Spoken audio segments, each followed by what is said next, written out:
The basement smelled of copper and concrete. Detective Chen stood frozen, her service weapon trembling in her right hand, staring down at the woman bound to the metal chair, grey hair matted with dried blood, duct tape wrapped around her mouth, eyes wild with terror and recognition. Her mother. Have you ever worked so hard on something that you forgot why you started? Stayed up night after night, pushing away everyone who cared about you, convinced that just one more hour, one more clue, one more break in the case would make it all worth it. That's what obsession does. It tells you you're a hero when you're really becoming the villain in someone else's story. It whispers that the ends justify the means, that rules are for people who don't understand what's at stake, that sleep and food and relationships are luxuries you can't afford.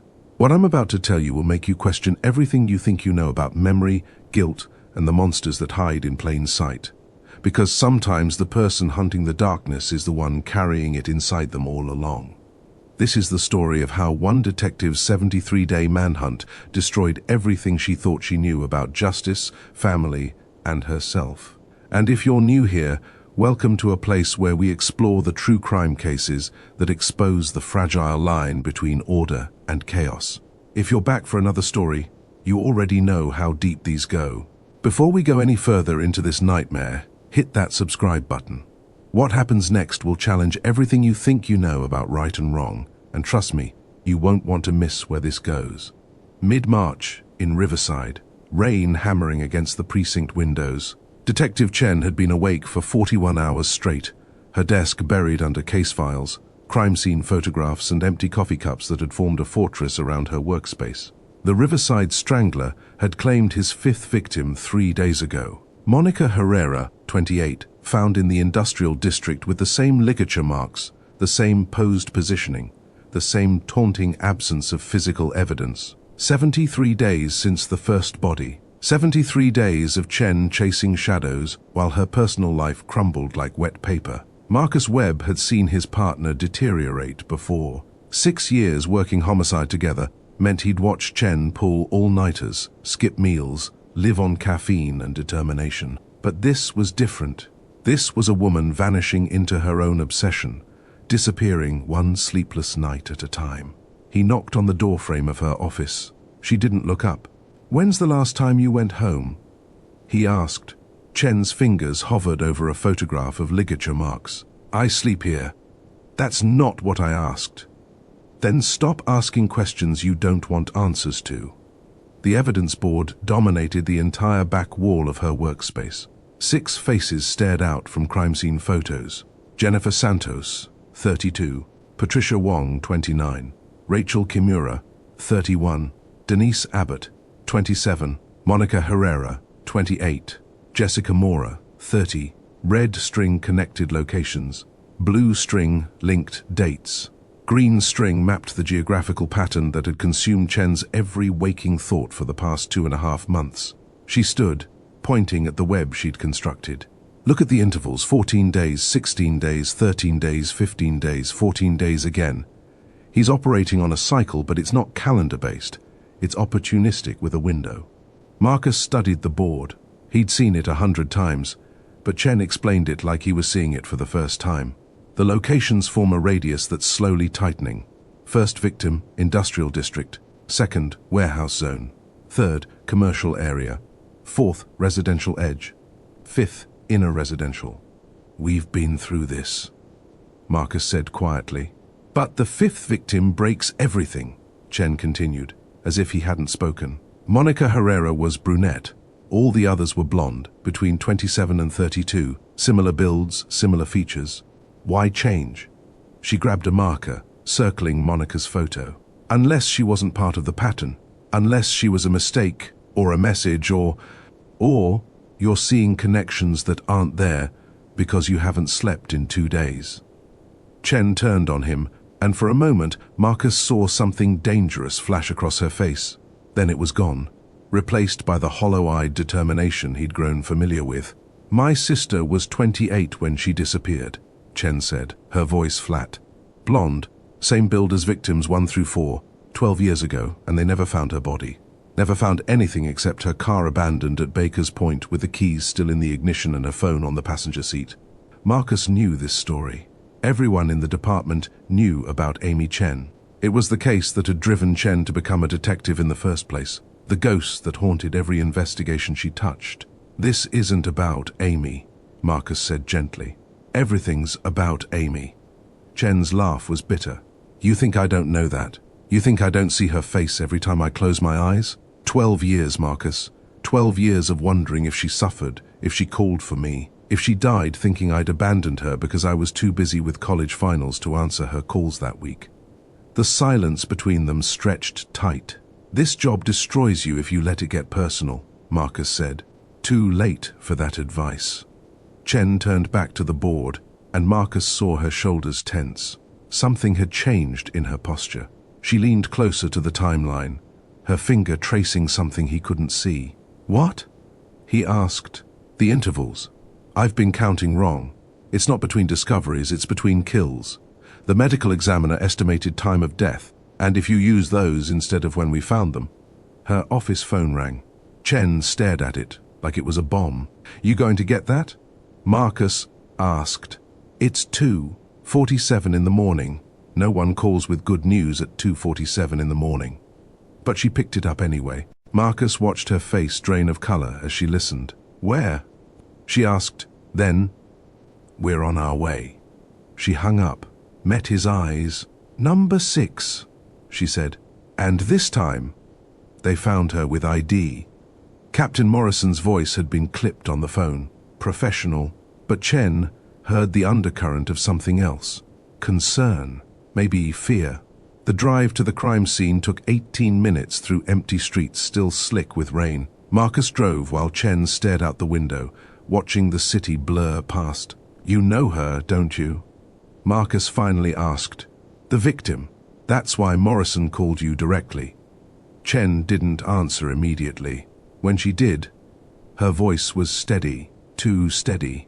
"Jessica Mora, 30 years old, worked as a social worker for the county.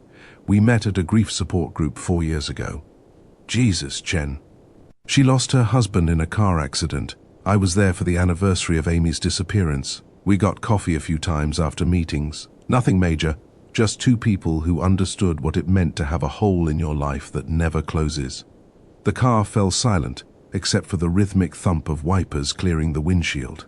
"We were supposed to meet last week," Chen continued. "She called, said she needed to talk about something that was bothering her. I told her I was swamped with the case, that I'd call her back when things calmed down." Marcus's hands tightened on the steering wheel. "I never called her back." They arrived at the scene to find it already secured. Patrol officers had established a perimeter. Crime scene techs were suiting up. And there, standing beside the tape, was Captain Morrison with an expression Chen had never seen on his face before. He intercepted them before they could approach the body. "There's something you need to see first," Morrison said, handing Chen an evidence bag. Inside was a note, printed on plain white paper. Block letters that could have come from any printer in the city. "Tell Detective Chen she's next. The game is almost over." Chen read it 3 times. Her hands didn't shake. Her breathing didn't change. She looked up at Morrison with the same calm, analytical expression she'd worn for 6 victims. "Where was this?" she asked. "Pinned to her jacket." "Any other changes to the pattern? Different positioning? New signature elements?" Morrison exchanged a glance with Marcus. "You're not going to ask to step away from the case?" "Why would I do that?" "Because you just became a target, Detective." Chen handed back the evidence bag. "I've been a target since victim 1. I just didn't know it yet. Now I do. That's an advantage, not a liability." She ducked under the crime scene tape. Morrison caught Marcus's arm. "Keep her on a short leash. If she goes rogue on this, you think I can control her?" Marcus shook his head. "I can barely get her to eat." But he followed her anyway, because that's what partners did. They followed each other into the darkness and hoped they both found their way back out. Chen approached the body, and despite everything she'd seen in 6 years of homicide work, despite the professional armor she'd built around herself, something cracked when she saw Jessica's face. The note wasn't the only message the killer had left. He wanted Chen to know this was personal. He wanted her to know he was watching. and he wanted her to know that everything she'd done to find him had only brought her exactly where he wanted her to be. The location was wrong. Everything about it screamed deviation from pattern. Riverside Park, public space, high visibility, even in the dead of night. The previous victims had all been found in isolated areas, places where a body could lie undiscovered for hours or days. This was different. This was bold. This was a performance. The scene was controlled chaos. 3 patrol units, their lights painting the trees in alternating blue and red. Crime scene tape cordoned off a 50-foot radius around the bench where Jessica's body had been positioned. And cutting through it all was someone Chen didn't recognize. Tall, early 40s, expensive suit that looked wrong at a crime scene. Moving with the kind of authority that made the local uniforms step back. "Who's the suit?" Chen asked a nearby officer. FBI, Agent Reeves, showed up 20 minutes ago with federal credentials and attitude to match. Of course, 6 bodies meant the case was officially a serial investigation. That meant federal jurisdiction. That meant politics and territorial disputes, and everything Chen didn't have patience for at 3 in the morning. She approached the body, and the details hit her one after another. Jessica was positioned sitting upright on the bench, hands folded in her lap, head tilted slightly to the right, eyes closed as if sleeping, and around her neck, the same ligature marks they'd found on all the others. But there was one critical difference. "She's still warm," the medical examiner said, looking up from his preliminary assessment. "Killed within the last 2 hours. Maybe less."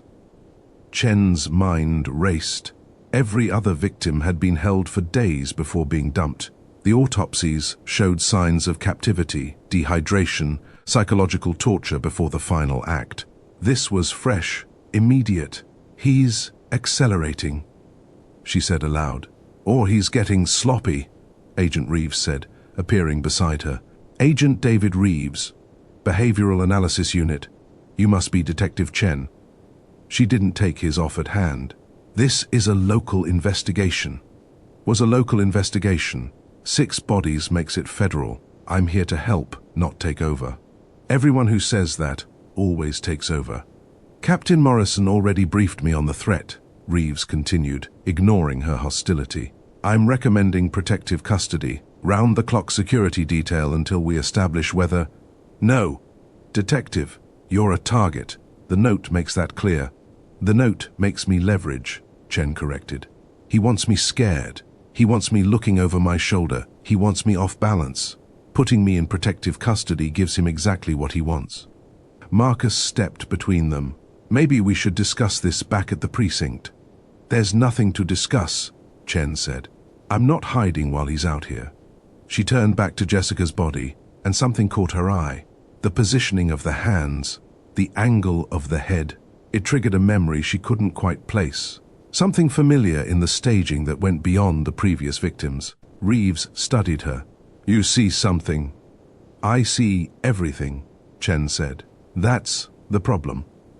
What she didn't say was that for the first time since this investigation began, she was genuinely afraid, not of dying, but of what she might remember before this was over. Chen sat at her desk at 6:47 a.m., the sky outside bleeding from black to grey. She hadn't left the precinct after the crime scene, hadn't slept, had spent 3 hours going through Jessica's recent communications, financial records, social media activity, looking for any connection to the other victims. Nothing.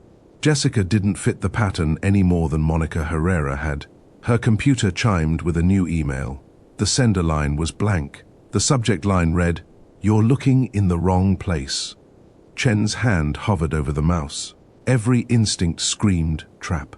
Phishing attempt, malware, or worse, some internet creep who'd read about the case and wanted their 15 seconds of relevance. She clicked anyway. The email contained a single line of text and an attachment. Amy knew him. So do you. The attachment was a file name, Chen, a missing persons, 2011.pdf. Chen's vision tunneled. The office sounds faded. The blood rushing in her ears became the only thing she could hear. Her hand shook as she downloaded the file. It was Amy's case file. The official missing persons report that had been filed 12 years ago when her sister's car was found abandoned. But this version had annotations, handwritten notes in the margins, highlighted sections. Someone had been studying this case. Recently, Chen's breathing came shallow and quick. She forced herself to focus, to read the notes with a detective's eye instead of a sister's grief. One notation stood out, circled in red ink next to the witness statement from Amy's roommate. Said A seemed distracted the week before, mentioned someone from her past showing up, wouldn't give details, seemed scared but trying to hide it. Chen had read this file 1,000 times over 12 years. She'd memorized every word, every detail, every dead-end lead. How had she never focused on that particular line? Because you were too close, she thought. Because you saw what you needed to see, not what was actually there. You okay? Chen jumped. Marcus stood in her doorway, 2 cups of coffee in hand. He took one look at her face and set both cups down, moving around the desk to see her screen. Is that Amy's file? Chen said. Someone just emailed it to me. Anonymous sender. That's evidence tampering. That file should be... Read the notes, Marcus. He leaned closer, scanning the annotations. His expression shifted from concern to confusion to something harder to define. This is fresh analysis, he said. Someone's been working this cold case. Recently. Who has access to these files? Anyone in the department could pull it. But the notes, these aren't official. This is someone's private investigation. Chen scrolled down. More highlighted passages. More annotations. And then, at the bottom of the page, a handwritten note that made her blood run cold. Check the party photos from March 2011. Look at the backgrounds. He was always watching. Marcus straightened. This could be the killer playing games. Or it could be someone who knows something. Chen was already pulling up Amy's archived evidence files, searching for photographs from the month before she disappeared. You need to step back from this, Marcus said. You're not objective anymore. Hell, you were never objective about Amy. But now I have a lead. First real lead in 12 years. Or a trap. Chen found the photo files, started downloading them. Only one way to find out. Marcus watched her, and she could see him calculating, weighing his duty to the case against his duty to his partner, wondering at what point concern became enabling. I'll trace the email, he finally said. But we do this by the book. No cowboy moves. Chen didn't answer.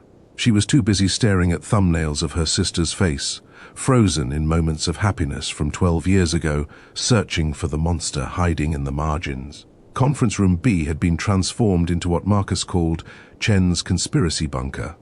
Every available wall space displayed printouts. Amy's case on the left, the Riverside strangler victims on the right, and in the middle, the connections Chen was building with red marker and 36 hours of sleepless determination. Captain Morrison had authorized the space after the anonymous email. Whether out of concern for Chen's mental state or recognition that she'd commandeer something anyway, no one was quite sure. Chen stood in the center, surrounded by the faces of dead women and one missing girl who'd never gotten the chance to become a dead woman on a wall. The overhead lights hummed. Coffee had stopped working 3 hours ago. Now she was running on pure obsession and the terrifying possibility that she'd been blind for 12 years. The party photos were spread across the conference table. 37 images from a birthday celebration Amy had attended 2 weeks before she vanished. Chen had gone through each one methodically, examining every face, every background detail, every reflection in windows and mirrors. Marcus entered carrying a laptop and looking only marginally more functional than Chen felt. IT traced the email to a remailer service in Eastern Europe, he said. Dead end. Whoever sent it knows how to cover their tracks. Look at this. Chen didn't acknowledge his report. She was focused on a photograph of Amy laughing with friends at someone's apartment. Background, left side, behind the bookshelf. Marcus squinted at the image. Chen had already circled the area in question and blown it up on a separate printout. There, barely visible through the gap between books and wall, a figure, just a shadow really. The suggestion of someone standing in a doorway that shouldn't have led anywhere. Could be anyone, Marcus said. Could be another party guest. Could be a trick of the light. Chen pulled out another photo. Different angle. Same party. Here, same figure, watching from the hallway this time. A third photo. The figure was closer now. Still obscured, but unmistakably present. Unmistakably focused on Amy. Someone was following her, Chen said.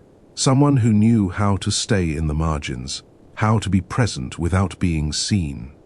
She moved to the right wall, to the crime scene photos of the 6 victims. Look at how they're positioned. Really look. Marcus followed her gaze. 6 women, 6 different locations. But the positioning. They're all turned slightly to the right, Chen said. Heads tilted at almost the same angle. Hands positioned just so. I thought it was signature behavior. The killer's need for control and ritual. But it's not ritual. She pulled out her phone, scrolling to a saved image. A photo from Amy's case file. Amy's senior portrait from college. The angle, the tilt of her head, the position of her hands. He's recreating her, Chen whispered. Every victim. He's been posing them like Amy. The room fell silent, except for the hum of fluorescent lights and the distant sound of the precinct waking up to a new day. Marcus studied the comparison. She could see him fighting it, wanting to find a different explanation, wanting to tell her she was connecting dots that didn't form a line. But the evidence was there, undeniable once you saw it. If you're right, Marcus said carefully, then this isn't just about the victims, it's about you. It's always been about you. The Riverside strangler is someone who knew Amy? Chen finished. Someone who was there 12 years ago. Someone I might have met, talked to, overlooked. Someone she'd forgotten. The words hung in the air between them, heavy with implications neither wanted to voice. Because if Chen was the target, if this had always been building toward her, then every victim was her fault. Every woman who died was a step on a path she'd been walking without knowing it. And the only question that mattered now was, how did it end? The war room door burst open. Captain Morrison filled the doorway, his face ashen. Your mother, he said to Chen. When's the last time you talked to her? The question hit like a physical blow. Chen's mind stuttered. When had she last called Grace? 2 days ago? 3? Time had become fluid since the case consumed her. Yesterday morning, she lied, knowing it had been longer. Why? Morrison stepped inside, and Agent Reeves followed. The FBI agent's presence meant this was official. This was bad. Her neighbor called it in an hour ago, Morrison said. Your mother didn't show up for their standing Tuesday morning walk. Door was unlocked, person phone left on the kitchen counter, car still in the garage. Chen's professional detachment cracked. She could be anywhere, could have gone for groceries, could have... We pulled security footage from the convenience store on the corner, Reeves interrupted, setting his laptop on the conference table. From yesterday evening at 6:23 p.m. He pressed play. The video showed the street outside the small market, 3 blocks from Grace Chen's house. Grainy color footage. Pedestrians passing, cars moving through frame. Then Grace appeared, carrying a paper shopping bag. She walked with the careful deliberation of someone in their late 60s, watching the sidewalk for uneven pavement. A silver sedan pulled up beside her. Grace stopped, looked at the car. The driver's side window was down, but the angle made it impossible to see who was behind the wheel. Grace's body language shifted. Recognition, not fear. She knew this person.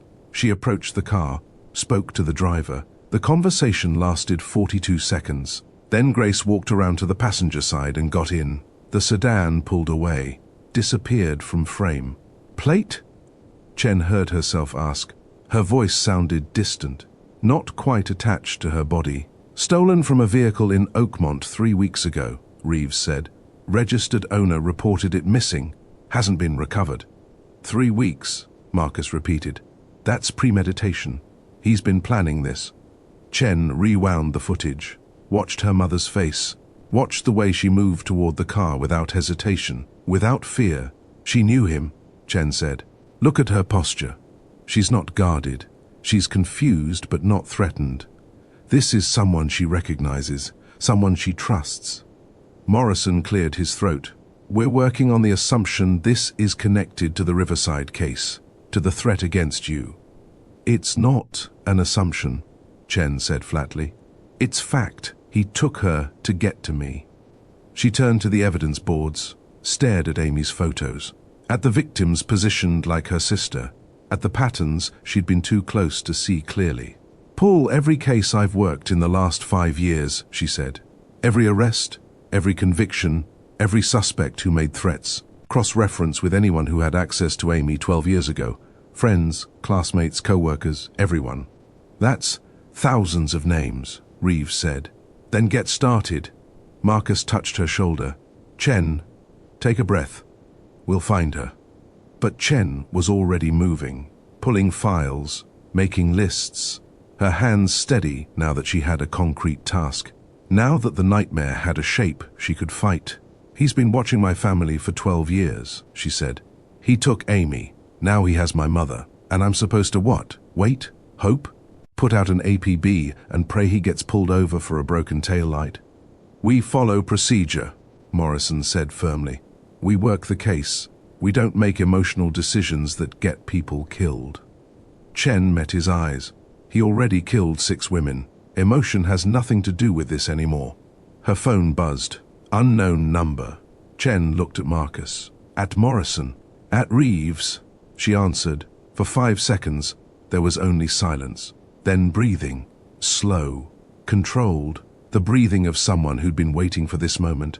Then a voice. Digitally distorted. Mechanical. Stripped of humanity. Hello, detective.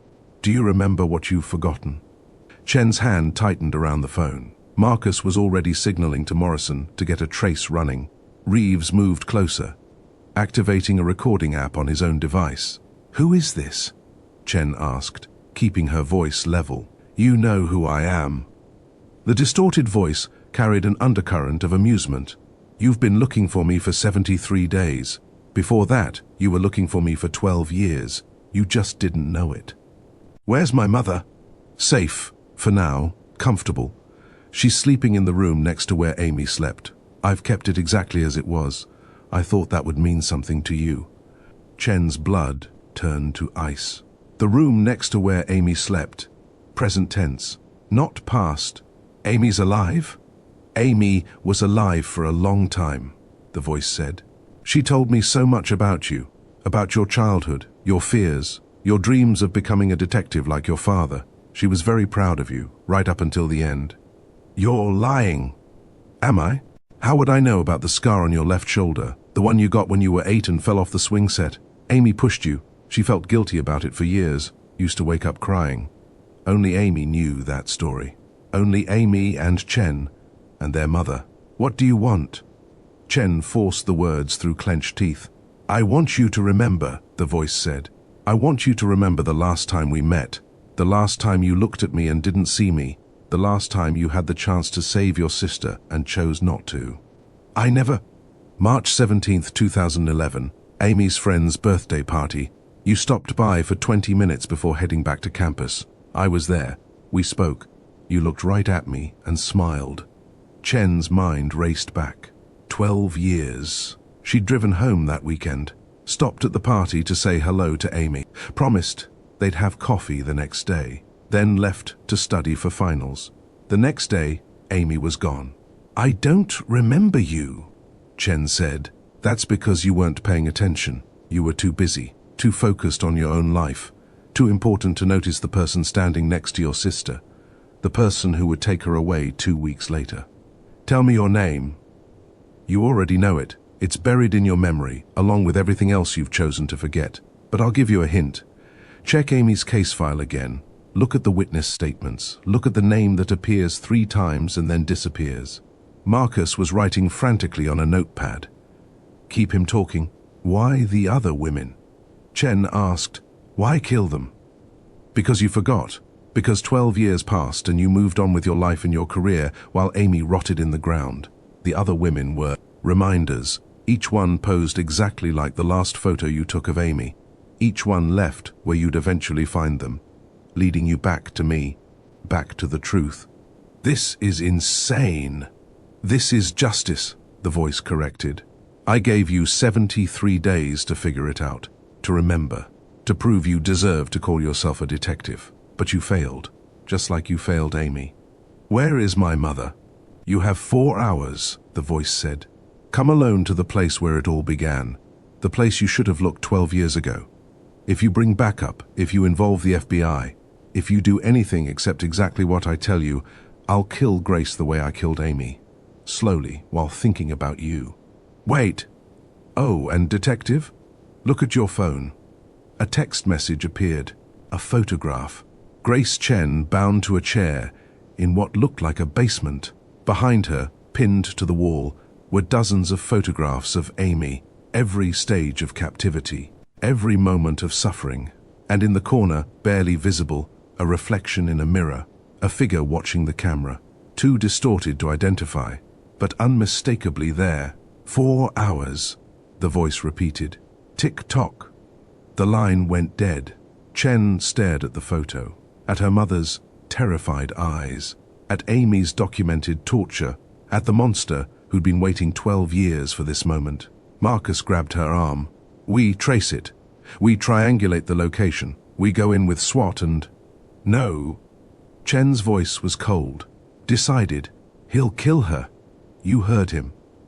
You can't go alone, Morrison said. That's suicide. It's the only way to end this.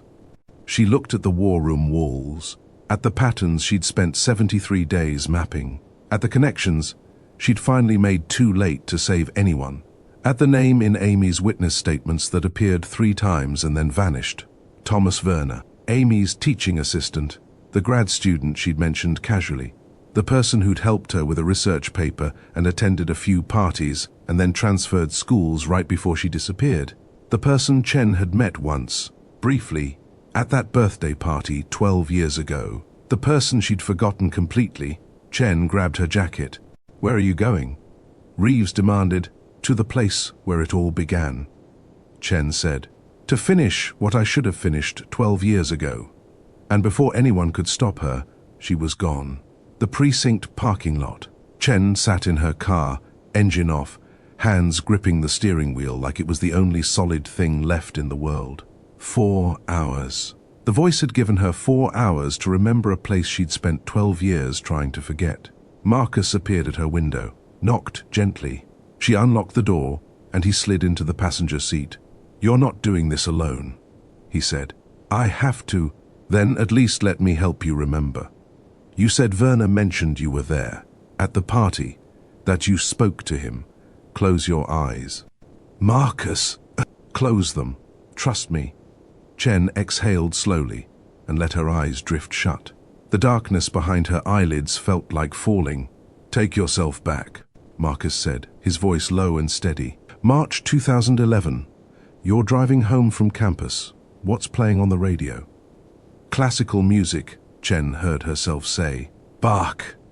Amy always hated it, said it made her feel old. It's raining? No, clear night, cold. I remember thinking I should have worn a heavier jacket. You get to the party. Where is it? Chen's breathing slowed. The memories came in fragments, like photographs shuffled out of order. An apartment, 3rd floor. I can hear music from the stairwell. Someone's laughing. Amy meets me at the door. She's happy. She's wearing that blue sweater I bought her for Christmas. Who else is there? Faces swam through Chen's mind. Most were blurred. Strangers she'd seen once and never thought about again. But one face kept appearing at the edges of her memory. Watching, always watching. There's a guy, Chen said. Tall, maybe late 20s. Glasses. He's taking photographs. Amy introduces us. Says he's her teaching assistant. Helps her with her research project on cognitive psychology. Does he say anything to you? Chen's head throbbed. The memory was there. Just out of reach. Like trying to grab smoke. He asks about my studies, criminal justice. Says it must be fascinating. Says his sister wanted to be a cop. Once we talk for maybe 2 minutes, then Amy pulls me away to meet her roommate, and I forget about him completely. What's Amy doing later, when you're leaving? She walks me to the door, says she's meeting someone the next day, won't tell me who, says it's a surprise, says she's been seeing someone but wants to make sure it's serious before she tells the family. The memory hit like a physical blow. Chen's eyes snapped open. She said she trusted him, said he was different from the guys she usually dated, more mature, more serious. Werner, Marcus said. She was dating her teaching assistant, and I left her there. Drove back to campus, went to bed thinking I'd see her the next day for coffee and she'd tell me about this mysterious new boyfriend and we'd laugh about her terrible taste in men. Chen's hands were shaking now. The place where it all began, he means Amy's apartment. The building on Sycamore Street where she lived with her roommate. That's where he took her from. That's where I last saw her alive. Marcus pulled out his phone. The building's been condemned for 8 years. Scheduled for demolition. Perfect place to hide someone, Chen said. Perfect place to finish what he started. She started the car. Chen, wait. We need backup. We need... 4 hours, Marcus. I've already lost 20 minutes. Then I'm coming with you. Chen looked at him, saw the determination in his face, the loyalty that had kept him at her side through 6 years of cases and one sister's ghost. Stay a block back, she said. If I'm not out in 30 minutes, you come in with everyone. Deal. They pulled out of the parking lot, heading toward a building that should have been searched 12 years ago, toward answers that came too late to save anyone, toward the monster who'd been waiting all this time for Chen to finally remember. Sycamore Street looked like a mouth with missing teeth. Half the buildings had been demolished already, reduced to vacant lots filled with weeds and debris. The ones still standing wore condemnation notices like scarlet letters. Amy's old apartment building rose 6 stories, its windows boarded over, graffiti covering the ground floor exterior. A chain-link fence surrounded the property, but someone had cut through it. Recently, the metal edges were still bright. Chen parked 3 blocks away. Marcus had already positioned himself with a clear sight line to the building's entrance. She could feel his eyes on her as she approached. Her phone buzzed. Text from Marcus. Thermal imaging shows heat signature on 3rd floor. Could be 2 people. Could be a furnace. Can't tell. Chen texted back. Give me 30 minutes. She slipped through the gap in the fence. The building's front entrance had been sealed with plywood, but the side door hung open. An invitation, a trap, probably both. Inside, the air smelled of mold and decay. Water damage had turned the walls black in places. The floor was littered with broken glass, old newspapers, evidence of squatters who'd come and gone. A stairwell led upward into darkness. Chen pulled her flashlight, her service weapon, started climbing. Each step creaked under her weight, the sound echoing through the hollow building like bones breaking. 2nd floor landing. Nothing but empty hallways and doors hanging off hinges. Then she saw it. A photograph, taped to the wall at eye level. Recent print on glossy paper. Amy, walking across a parking lot, unaware she was being watched. The angle suggested the photographer had been hiding, waiting. The date stamp in the corner read, March 3rd, 2011. 2 weeks before she disappeared. Chen's hands tightened on her weapon. Another photograph, 3 steps higher. Amy, getting into a car. Thomas Werner's car, though Chen didn't know that yet. Amy was smiling, trusting. 3rd floor, the hallway stretched ahead, lit by weak afternoon light filtering through broken boards over windows. More photographs lined the walls. A timeline of obsession. Amy, studying in the library. Amy, at coffee shops. Amy sleeping in her apartment, photographed through a window. Chen moved forward, her breathing controlled, her mind cataloguing evidence even as her heart screamed. Apartment 12B, the door stood ajar. Light spilled from inside. Not natural light. Artificial. Someone had rigged electricity in this dead building. Chen pressed herself against the wall beside the doorframe. Listened. Silence. But not empty silence. The silence of someone holding their breath. Someone waiting. She thought about Marcus outside, about the tactical team he could call in with one phone call, about protocol and procedure, and all the rules she'd built her career on. Then she thought about her mother bound to a chair, about Amy's last moments, About 12 years of ghosts that needed answers. Chen pushed the door open with her foot and entered. The apartment had been transformed. The condemned space had been cleaned, restored, made to look like it had 12 years ago. Furniture that matched Amy's old pieces. Posters on the walls from bands Amy had loved. Even the smell was wrong for a place that had been abandoned for nearly a decade. But it was the photographs that made Chen's blood freeze. Thousands of them, covering every inch of wall space. Amy, at every age, every moment, every expression, a shrine built from stolen moments and obsessive devotion. And on the coffee table, a laptop, screen glowing, a video call, active. On the screen, bound and gagged in a chair Chen didn't recognize, was Grace Chen, alive, terrified, trying to scream through the gag. Behind the laptop, stepping out of the shadows, was a figure in a black mask. "Welcome home, Detective," Thomas Werner said.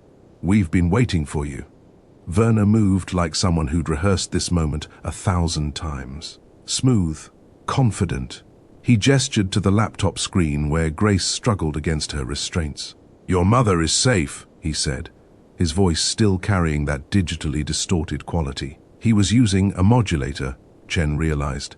Even here, even now, for the next few minutes at least. Whether she stays that way depends entirely on you. Chen kept her weapon trained on him. "Where is she?" "Nearby. Close enough that if you kill me, she dies too. I've set up a dead man's switch. My heart stops, a signal sends, and the room she's in fills with carbon monoxide. Painless, relatively. Better than what Amy got." "You said you loved her." "I did love her."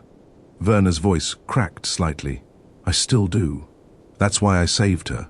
That's why I preserved her exactly as she was. Beautiful, perfect. Before the world could ruin her the way it ruins everything." He moved to the wall, touching one of the photographs gently. Amy, laughing, frozen forever in a moment she didn't know was being stolen. "You can't preserve people," Chen said. "You can only kill them." "I gave her immortality. These women you found, they weren't victims, they were tributes. Each one positioned exactly like the last photograph I took of Amy before she transcended. Each one a reminder to you of what you lost, what you failed to protect." Chen's mind raced, calculating angles, distances, probabilities. Werner stood 15 feet away, too far for a reliable shot if he was wearing body armor under his jacket, too risky if Grace's life really did depend on his heartbeat. "Why now?" Chen asked, keeping him talking. "Why wait 12 years? Because you needed to become who you are now. The detective, the hunter. You needed to understand what it meant to chase something you could never catch, to fail over and over, to feel the weight of all those deaths on your conscience." He turned to face her fully. The mask was featureless, black plastic that reflected the room's light like oil. "I wanted you to suffer the way I suffered when Amy rejected me, when she said I was obsessed, when she threatened to report me to the university, when she tried to end what we had. She was your student, your victim. She was my everything." Werner's shout echoed through the empty building. "And you took her from me. You and your father and your perfect family that she wanted to run back to. She was going to leave me, going to choose you over me." From the bedroom, a sound, thump. Chen's eyes flicked toward the closed door. Werner smiled behind his mask. "I've been sloppy," he said, "letting you hear that, unless." Another thump, louder. "Unless I want you to open that door," Werner continued. "Unless this entire thing has been about getting you right here, right now, in the exact position where I can finish what I started 12 years ago." Chen's weapon didn't waver. "I'm not Amy. I won't go down easy." "No," Werner agreed. "You won't. That's what makes this interesting." The bedroom door burst open. Grace Chen stumbled through, hands still bound, gag torn away, screaming her daughter's name. Chen turned instinctively to catch her mother. She never saw Werner move. The blow caught her on the back of the head. Her weapon skittered across the floor. Her vision exploded into white pain, and then darkness crept in from the edges. She felt hands dragging her, felt her mother screaming.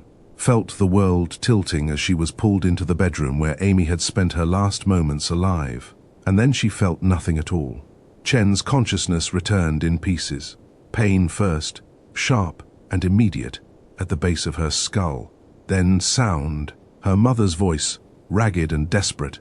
Then sensation, zip ties cutting into her wrists. Cold metal chair pressing against her back. She opened her eyes. The bedroom had been transformed into something between an operating theater and a confessional. Bright lights mounted on stands. A camera on a tripod pointed at the chair where Chen was bound. And on the walls, photographs that made the shrine in the living room look like a casual hobby. These were different. These documented death. Amy's death, specifically, step by step, moment by moment, the complete archive of her sister's final hours. Grace was bound to a second chair 3 feet away, her face streaked with tears and fury. "You're awake," Werner said from behind the camera. He'd removed the mask. His face was ordinary, forgettable, the kind of face Chen had probably passed 1,000 times without noticing. "Good. I was worried I'd hit you too hard. We have a lot to discuss before the end." Chen tested the zip ties. Professional grade. Tight enough to cut off circulation if she struggled too hard. "What do you want?" she asked. "I want you to remember," Werner said. "I want you to stop pretending you're the hero of this story and acknowledge what you really are. A failure. A sister who abandoned Amy when she needed you most. A detective who let 6 women die because you were too stupid to see the pattern." He moved to stand beside the camera, his face illuminated by the harsh lights. "But most importantly, I want you to remember the night Amy died. The night you were there. The night you saw everything and then forgot because your mind couldn't handle the truth." Chen's blood went cold. "I was at school, 2 hours away." "Is that what you believe?" Werner smiled. "Or is that what the doctors told you after I dropped you at the hospital with a severe concussion and no memory of the previous 6 hours?" He pulled out his phone, tapped the screen. A video began playing, and Chen saw herself, 12 years younger, climbing into a car. Werner's car, smiling, trusting, going willingly to the place where her sister was being held. "What would you do in her situation?" Werner asked, looking directly at the camera he'd set up to record this. "If you realized you'd been part of your own sister's murder and spent 12 years living a lie, if you discovered that every memory you had was false, every moment of grief was built on a foundation of manufactured truth." He turned back to Chen. "Time to remember, detective. Time to face what you've forgotten." And the video kept playing, showing her things she'd buried so deep that not even nightmares could reach them.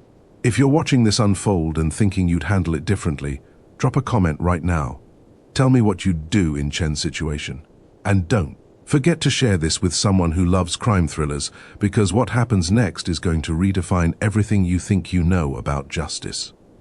Werner pressed a button on a remote, the lights dimmed, and the real horror began. The video showed a car interior, dashboard camera footage, timestamp, March 31st, 2011, 11:47 p.m. 17-year-old Chen sat in the passenger seat, her face younger but recognizable. She was talking, gesturing, clearly agitated. "I can't believe she's not answering," younger Chen said in the video. "She always answers. Something's wrong. I can feel it." Werner's voice, undistorted and human, responded from the driver's seat. "I'm sure she's fine. Maybe her phone died. You said she's been distracted lately. That's why I'm worried. She's been acting strange for weeks. Ever since she started seeing someone, she won't tell me who, won't introduce him to the family. That's not like Amy." The video continued. The car pulling up to a house Chen didn't recognize. Younger Chen getting out. Werner following. Present-day Werner paused the playback. "You came to me," he said. "Amy's concerned little sister, the one studying criminal justice, the one who noticed things. You'd found my number in Amy's phone. Called me because you were worried and I was the teaching assistant, the responsible adult who could help." Chen stared at the frozen image of herself. So young, so naive. "I told you I knew where Amy was," Werner continued. "That she was at my house, That she'd asked me to keep it secret because she wanted to surprise the family with the news that we were engaged. You believed me, trusted me, got in the car willingly. He pressed play again. The video showed them entering a basement, and there, bound to a chair exactly like the one Grace now occupied, was Amy, bruised, terrified, alive. She's been here for 3 days, video Werner said to younger Chen. She's been waiting for you. Younger Chen's face transformed, confusion to horror to understanding. She turned to run. The video showed Werner grabbing her, showed the struggle, showed the moment he slammed younger Chen's head against the concrete wall, showed her body going limp, showed Amy screaming through her gag. Present-day Werner stopped the playback again. You were there, he said softly. You watched me kill your sister. You were conscious for the first part, drifting in and out. You saw me strangle her while you lay on the floor, unable to move, unable to help, unable to do anything but watch. Chen's hands clenched. The zip ties cut into her wrists. You're lying, she whispered. Am I? Then why does your head hurt right now? Not from the blow tonight, from the old injury, the one that flares up when you're stressed, the one the doctors could never fully explain. You told them you fell, hit your head on campus. You believed it because I told you to believe it while you were concussed and disoriented. Werner crouched beside Chen's chair, his face level with hers. I drove you to the hospital, dropped you at the emergency room entrance, told the intake nurse I'd found you wandering, confused, that you'd said something about falling. They treated the concussion, ran tests, found nothing else wrong. And when you woke up, you had no memory of the previous 8 hours. Your brain had protected you, created a false narrative, made you the grieving sister instead of the failed rescuer. Why let me live? Chen forced the words through gritted teeth. Because this is better, Werner said. Death is quick. Guilt lasts forever. I wanted you to spend the rest of your life chasing a ghost, becoming a detective to solve a case you'd already witnessed, failing over and over, never knowing that you were there, that you saw everything, that your last memory of Amy alive was her watching you fail to save her.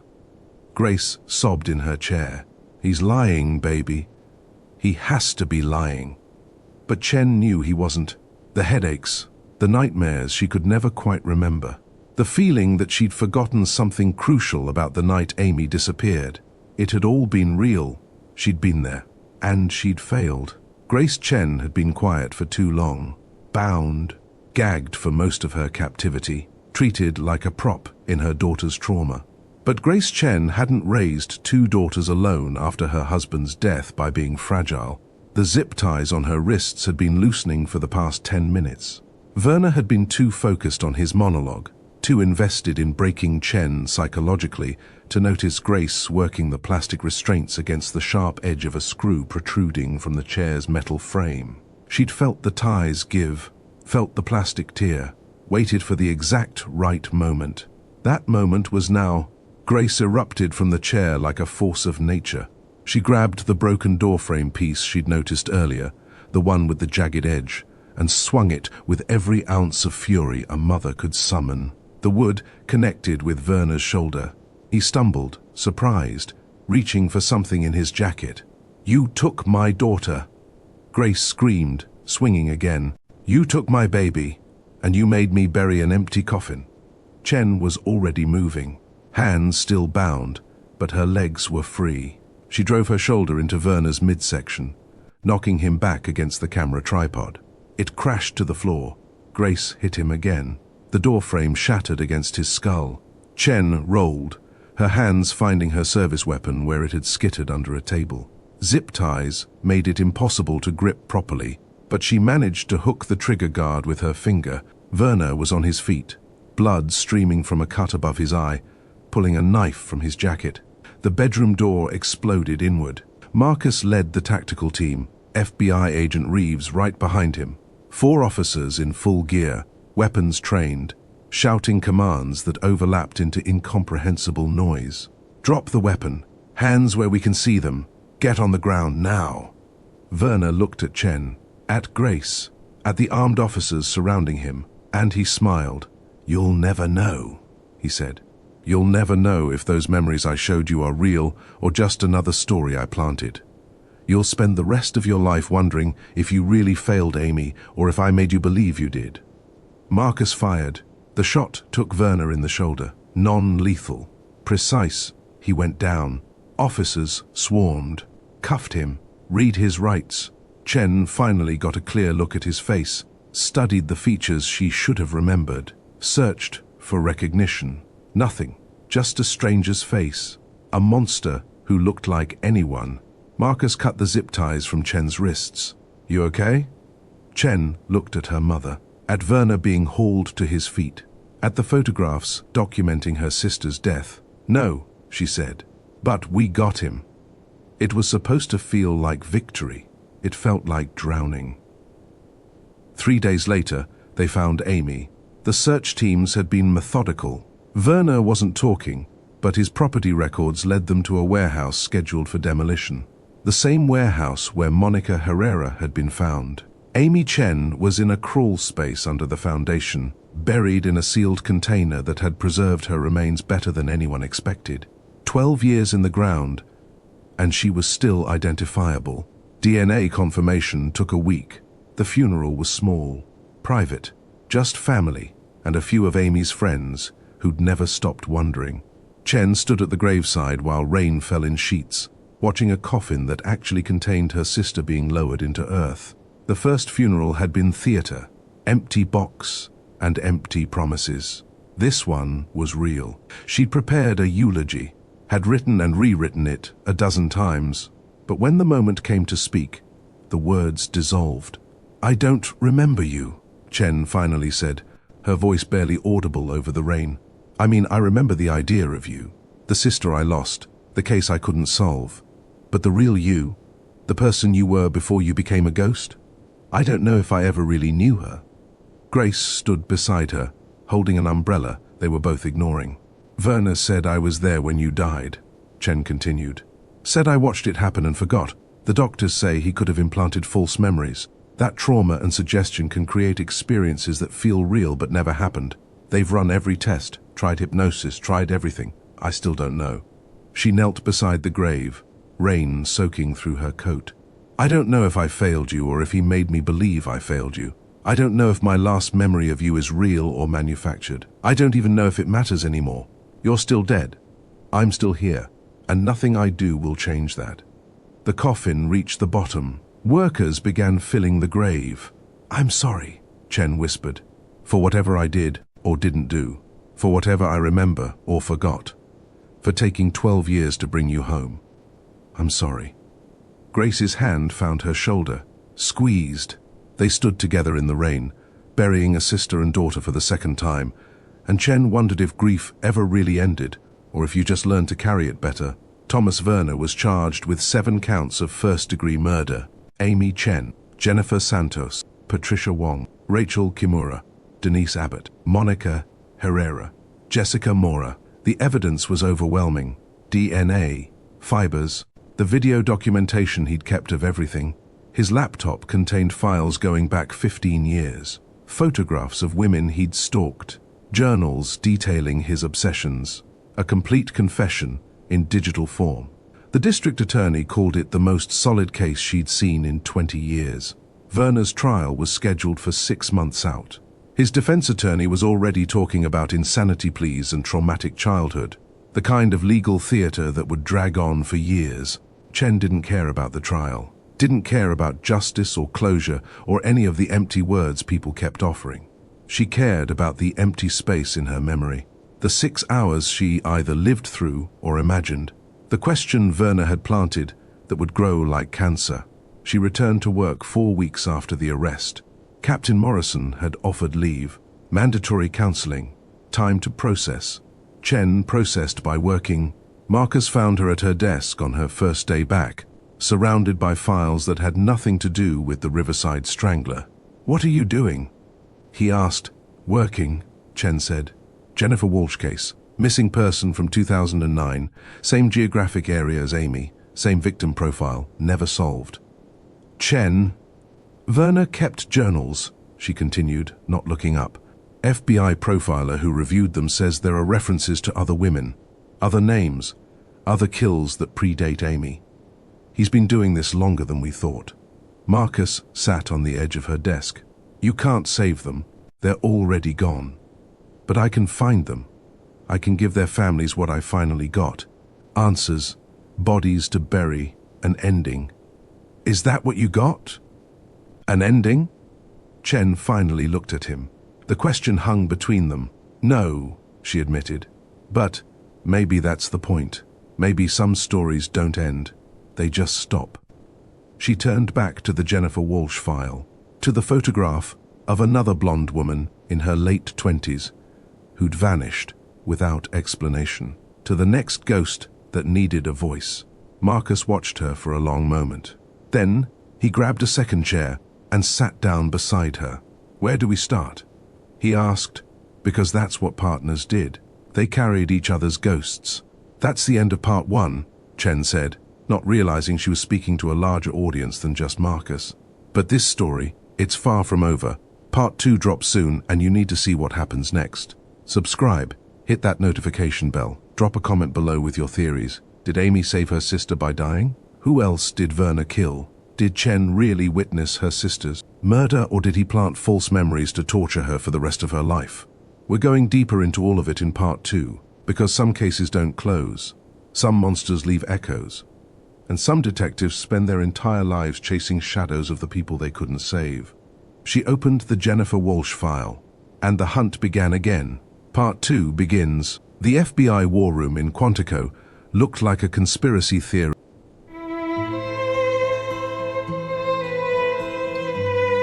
The FBI war room in Quantico looked like a conspiracy theorist's fever dream. 47 red pins scattered across a massive map of the United States, each one marking a woman who'd vanished without explanation, each one potentially connected to a monster the system thought it had already caught. Detective Chen stood at the center of it all, coffee in one hand, marker in the other, looking like she hadn't slept in days, because she hadn't. Have you ever wondered what happens after you catch the monster? After the trial ends and the cell door closes and everyone else moves on with their lives? You'd think it would bring peace, closure, some sense that justice was served and the world makes sense again. But for some people, catching one monster just reveals the shadows where others are hiding. 2 years had passed since Thomas Werner's arrest. 2 years since Chen buried her sister for the second time. 2 years of therapy and promotions, and everyone telling her she'd earned the right to let go. She'd let go of nothing. What I discovered next would shatter everything I thought I knew about justice, about obsession, and about how many monsters can hide behind a single pattern. Welcome back. If you watched part 1, you know how Chen's 73-day hunt for the Riverside Strangler ended with her mother kidnapped, her sister's body finally recovered, and the revelation that she might have witnessed Amy's murder and forgotten. If you haven't watched part 1, the link is in the description. Watch it first, or what happens next will make zero sense. And if you're continuing this journey with me, hit that subscribe button right now, because what Chen uncovers in the next hour makes the Riverside Strangler look like a warm-up act. 2 years, 7 murder convictions. Thomas Werner sentenced to life without parole in a maximum security facility where he'd spend the rest of his days in a cell designed for the worst humanity had to offer. Chen should have been satisfied, should have moved on, should have accepted the win and built a life that wasn't defined by grief and guilt. Instead, she stood in front of 47 red pins, connecting dots no one else could see, chasing a pattern that existed only in her mind. Or so everyone thought. Marcus Webb entered the war room carrying 2 coffees and the expression of a man who'd had this conversation before. "Please tell me you slept," he said. Chen didn't look away from the map. Define sleep. More than 2 hours. In a bed, not at your desk. Then, no. Marcus handed her the coffee. Director Reeves is asking questions. Wants to know why you're pulling cold case files from 12 different states. Tell him I'm being thorough. I told him you're obsessed. He agreed but authorized the time anyway. Apparently saving your mother from a serial killer buys you some latitude with the brass. Chen finally turned to face him. 2 years of partnership had evolved into something deeper after the Werner case. Not romance. Something more complicated. The bond between people who'd seen each other's worst moments and stayed anyway. "Look at this," she said, gesturing to the map. "Really look at it." Marcus had seen this map before, had helped Chen build it over the past 8 months. 47 cases, 47 women between 25 and 35, all vanished, none recovered. "We've been through this," he said gently. "Disappearances happen, not all of them are connected." "But what if these are?" Chen moved to the map, tracing invisible lines between pins. "Look at the geographic distribution. They're not random. They cluster around major cities but always in adjacent suburbs. Portland, Seattle, Denver, Phoenix, Boise, Salt Lake City. That's half the western United States." "Exactly. Too spread out for local law enforcement to see the pattern. Each jurisdiction thinks they have one unsolved disappearance, maybe two. No one's looking at the full picture." She pulled out a file folder. Inside were photographs of the missing women, different hair colors, different features, but something similar in their expressions, something Chen couldn't quite articulate, but recognized nonetheless. "I've been analyzing victimology," she continued. 5 of them were connected to photography. Not professionally. Hobbyists, students, people who took classes or workshops. Marcus studied the photos more carefully. 5 out of 47 isn't a pattern. It's coincidence. Unless you consider that Werner was obsessed with photography, that he documented everything, that his entire pathology revolved around capturing and preserving moments. Werner's in prison. He'll die in prison. But what if he wasn't working alone? The question hung in the air between them. Marcus wanted to dismiss it, wanted to tell Chen she was seeing connections that didn't exist because she couldn't accept that some cases just stayed unsolved. But he'd learned to trust her instincts, even when they led to dark places. Especially when they led to dark places. Serial killers are typically solo operators, Marcus said, playing devil's advocate. They don't collaborate, don't share credit. Their egos won't allow it. Typically, Chen agreed. But Werner was atypical in a lot of ways. His journals mentioned a mentor, someone who taught him technique, someone he admired. She pulled up Werner's prison file on her laptop. Visitor logs going back 2 years. Most entries were lawyers, psychiatrists. The occasional journalist requesting interviews Werner always declined. But one name appeared with disturbing regularity. Monthly visits, always approved, always logged. David Carlson, Chen read aloud. Listed as an approved visitor. Relationship, former colleague. Visit started 6 months after Werner's incarceration and haven't stopped since. Marcus leaned closer. "Who is he?" "That's the problem. I can't find him. No social media presence, no criminal record, no tax records I can access without a warrant. It's like he exists just enough to get through prison security, but not enough to leave any other footprint. Could be a fake name. Or someone who's very good at staying invisible."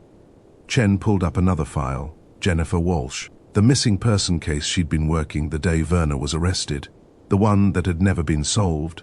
Walsh disappeared from Portland in 2009, Chen said. 3 years before Werner started his known killing cycle. But look at the methodology. Her car was found abandoned with keys in the ignition, phone left on the passenger seat, no signs of struggle, exact same pattern as Amy. "You're saying this Carlson character killed Walsh?" "I'm saying someone taught Werner his technique. Someone who'd been perfecting it long before Werner made his first kill. Someone who's still out there, still hunting." Marcus looked at the map. 47 pins, 47 lives, 47 families who didn't have answers. "Okay," he said finally. "Let's say you're right. Let's say there's a connection. What's our next move?" Chen was already pulling up flight schedules. "We start with the families. We re-interview. We look for what the original investigations missed. Director Reeves isn't going to authorize interstate travel based on a theory. Then we do it off the books, vacation time, personal days, whatever it takes." Marcus studied his partner, saw the familiar obsession taking hold. The same drive that had nearly destroyed her during the Werner case. "On one condition," he said. "We do this together. No going rogue, no sacrificing yourself for the case. We work as partners, or we don't work at all. Chen met his eyes, nodded. Partners, she agreed. It was a promise she'd break before this was over. But in that moment, she meant it. Director Reeves sat behind his desk, looking like a man who'd heard one too many theories from detectives who couldn't let go. Chen and Marcus stood on the other side, presenting their case like lawyers arguing before a skeptical judge. "Let me make sure I understand," Reeves said, his voice carefully neutral. "You want Bureau resources to investigate a potential connection between 47 cold cases across 12 states based on what exactly? A hunch? A feeling?" "Based on pattern analysis," Chen corrected. "Based on methodology similarities and geographic clustering that suggests a mobile offender operating on a systematic schedule. And this David Carlson connection is suspicious at minimum. Why would someone with no verifiable background be approved for monthly prison visits to one of the most notorious serial killers in the Western region?" Reeves leaned back in his chair. "I ran Carlson's name through our databases. He's clean. Background check came back approved for prison visitation. Whatever else he might be, he's not flagged in any criminal system." "Which makes him more suspicious, not less," Marcus interjected. "People leave digital footprints, tax records, social media, credit history. Carlson has none of that. He's a ghost. Or he's just private."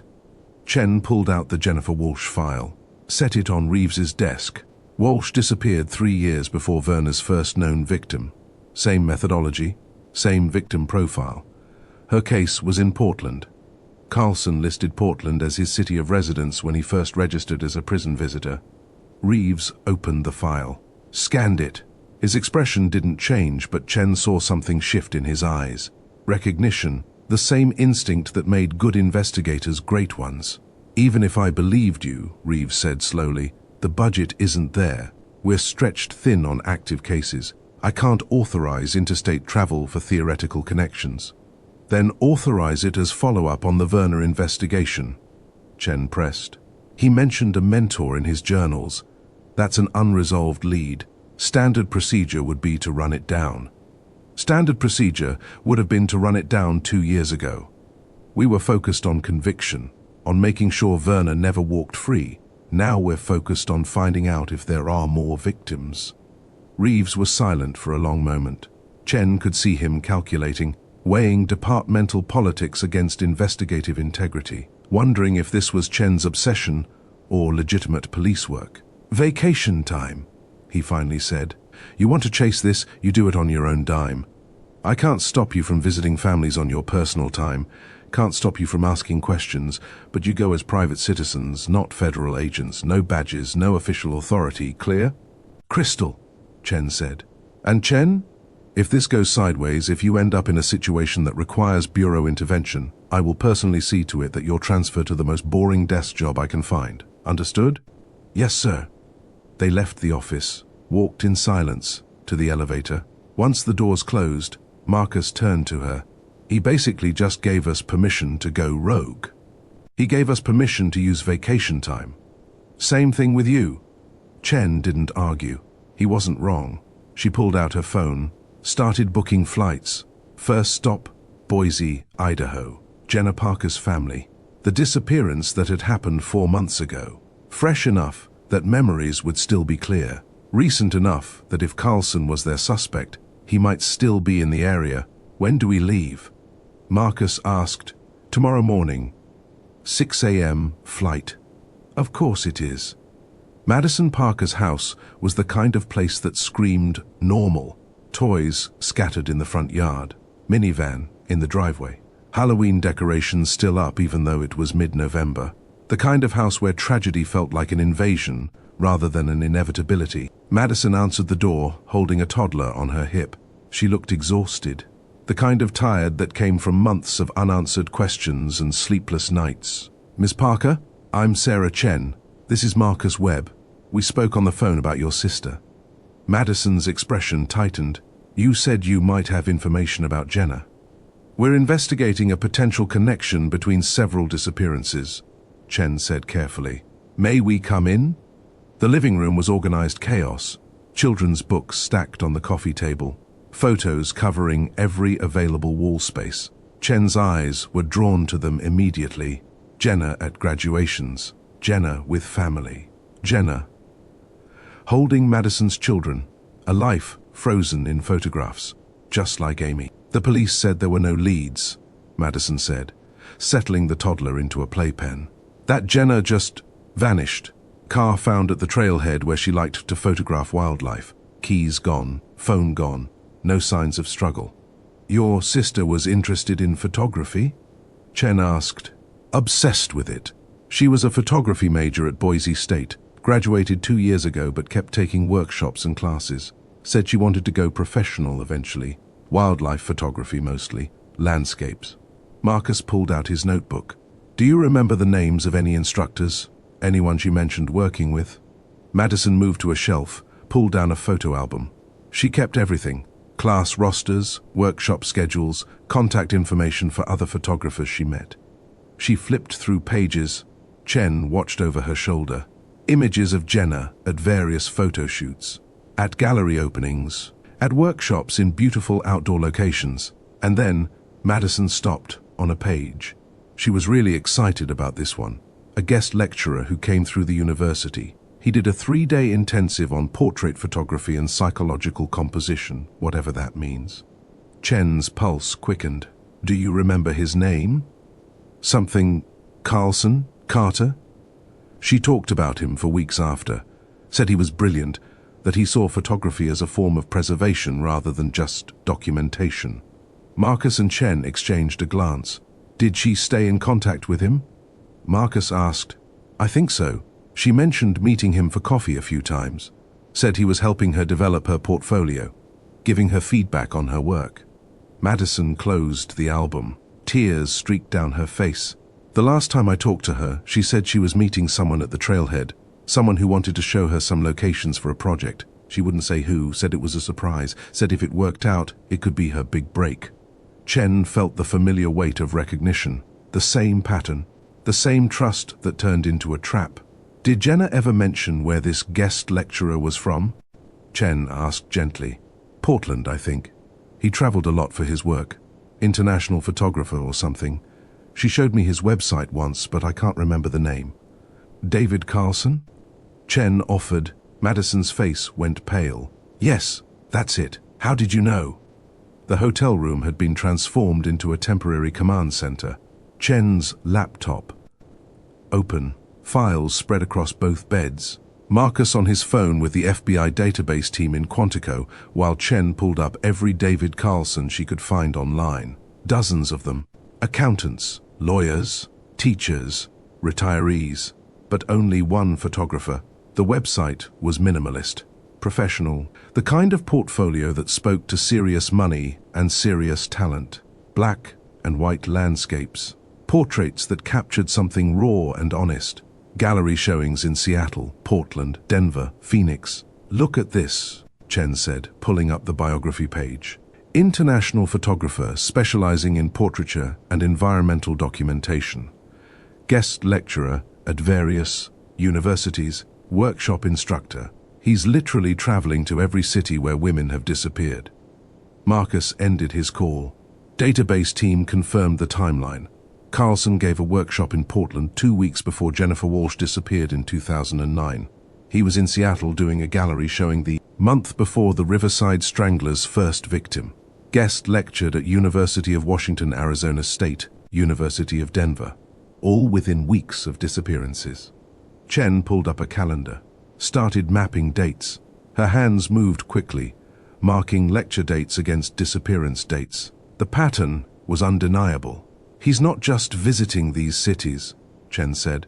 He's hunting in them. The workshops and lectures give him cover, give him access to exactly the kind of women who fit his victim profile. Creative, artistic, trusting of someone with credentials and reputation. We need to find out if Werner attended any of these workshops, Marcus said. Chen was already pulling Werner's old case file, his background information, employment history. She scanned through pages of details they'd compiled 2 years ago, looking for anything photography related.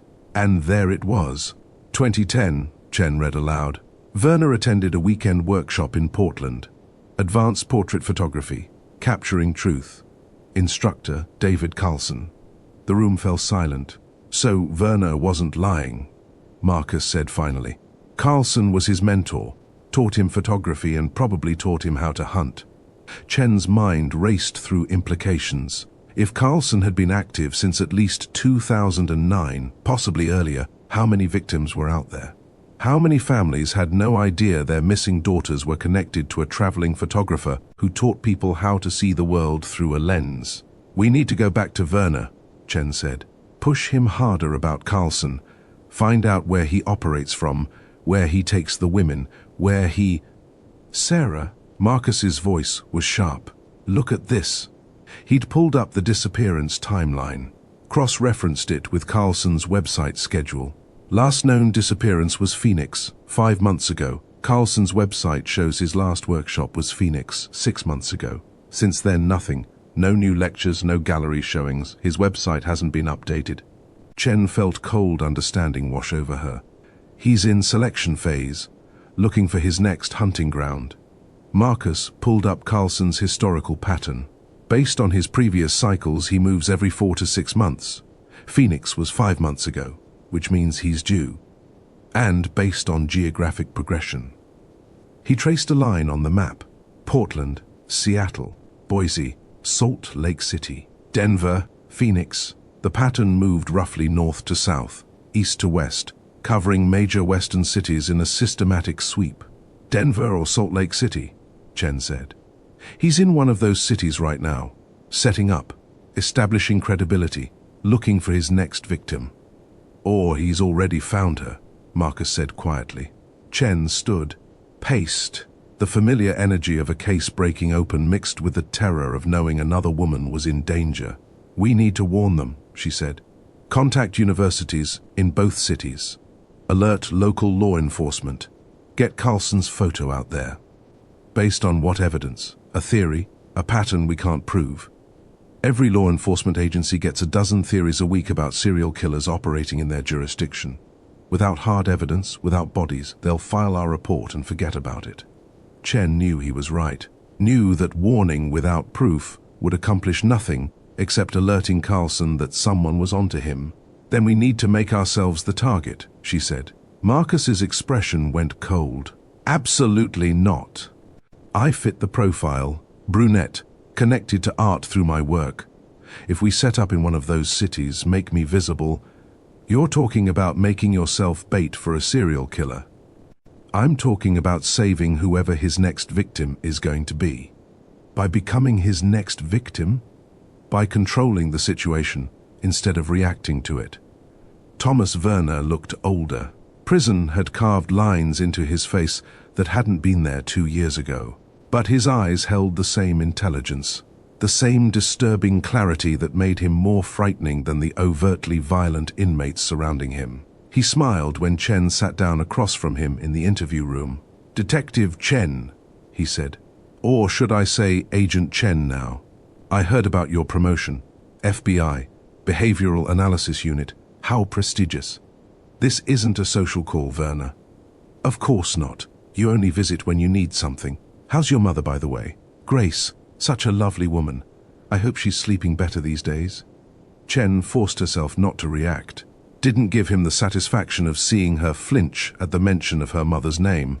David Carlson, she said flatly. Tell me about him. Werner's smile widened, but Chen saw something else. A micro-expression that flashed across his face before he could control it. His left index finger twitched. Once, twice, a tell. Everyone had them. Werner's was subtle, but Chen had spent 2 years studying every frame of video from his interrogations. She knew his physical language better than he knew it himself. David's a friend, Werner said carefully. We have similar interests.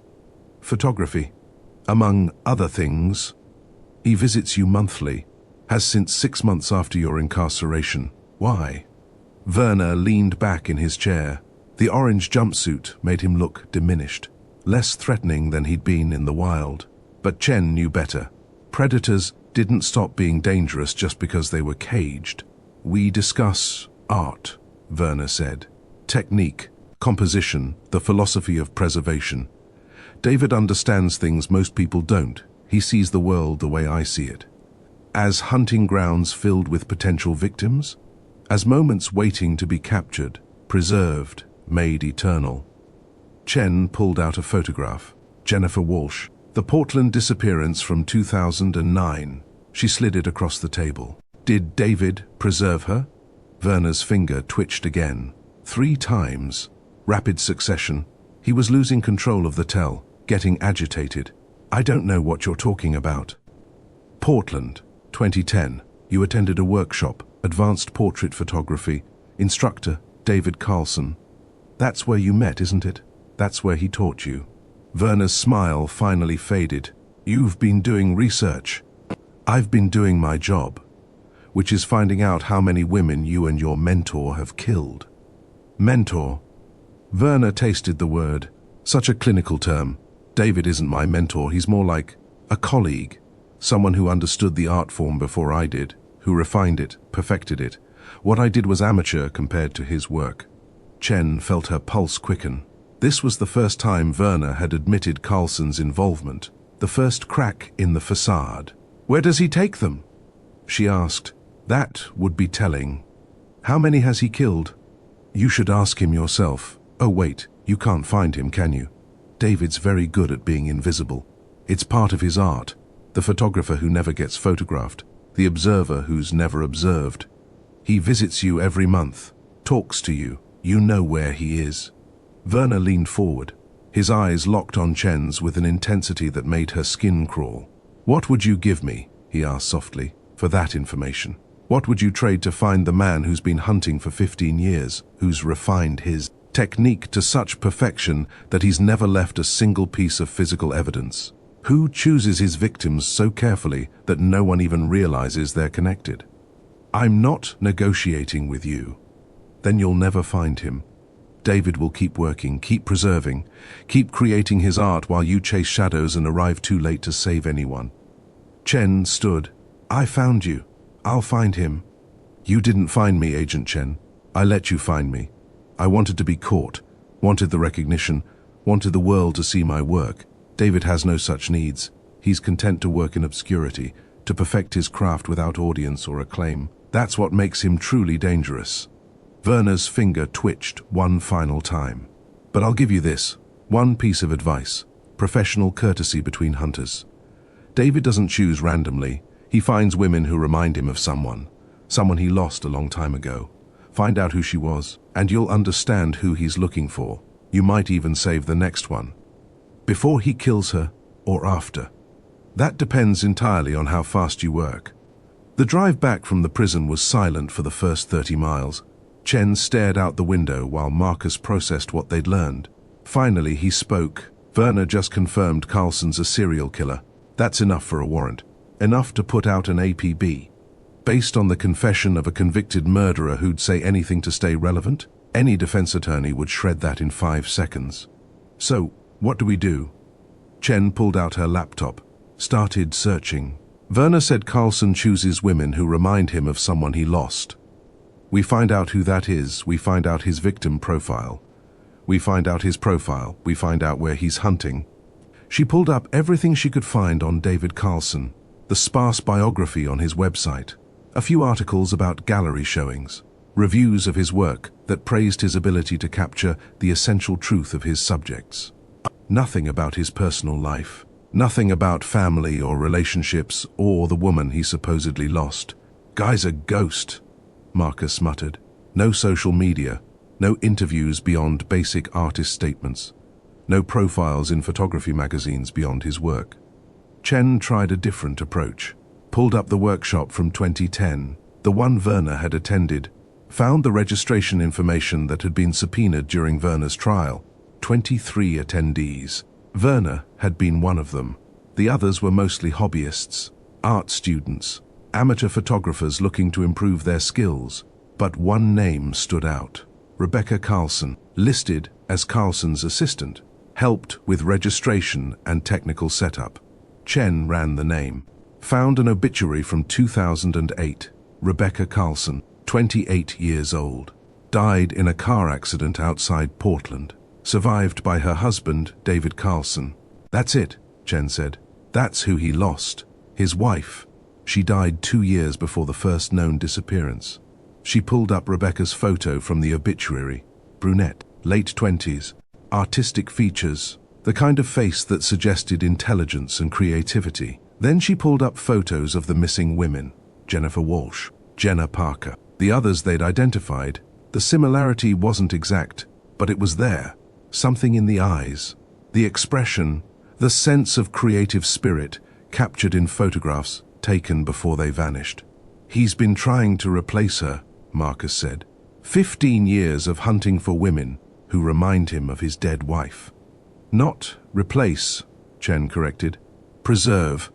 Werner said Carlson sees it as preservation. He's not trying to bring Rebecca back. He's trying to capture what he lost, freeze it in time before it can be taken away again. She pulled up the timeline. Rebecca died in 2008. First disappearance in 2009. The pattern had been consistent ever since. 4 to 6 month cycles, moving between cities, always finding women who fit the profile. He's due, Chen said. Based on his historical pattern, he's been in selection phase for at least a month, maybe 2, which means he's already identified his next target. He's watching her, learning her habits, building the trust he'll need to get her alone. Denver or Salt Lake City, Marcus said.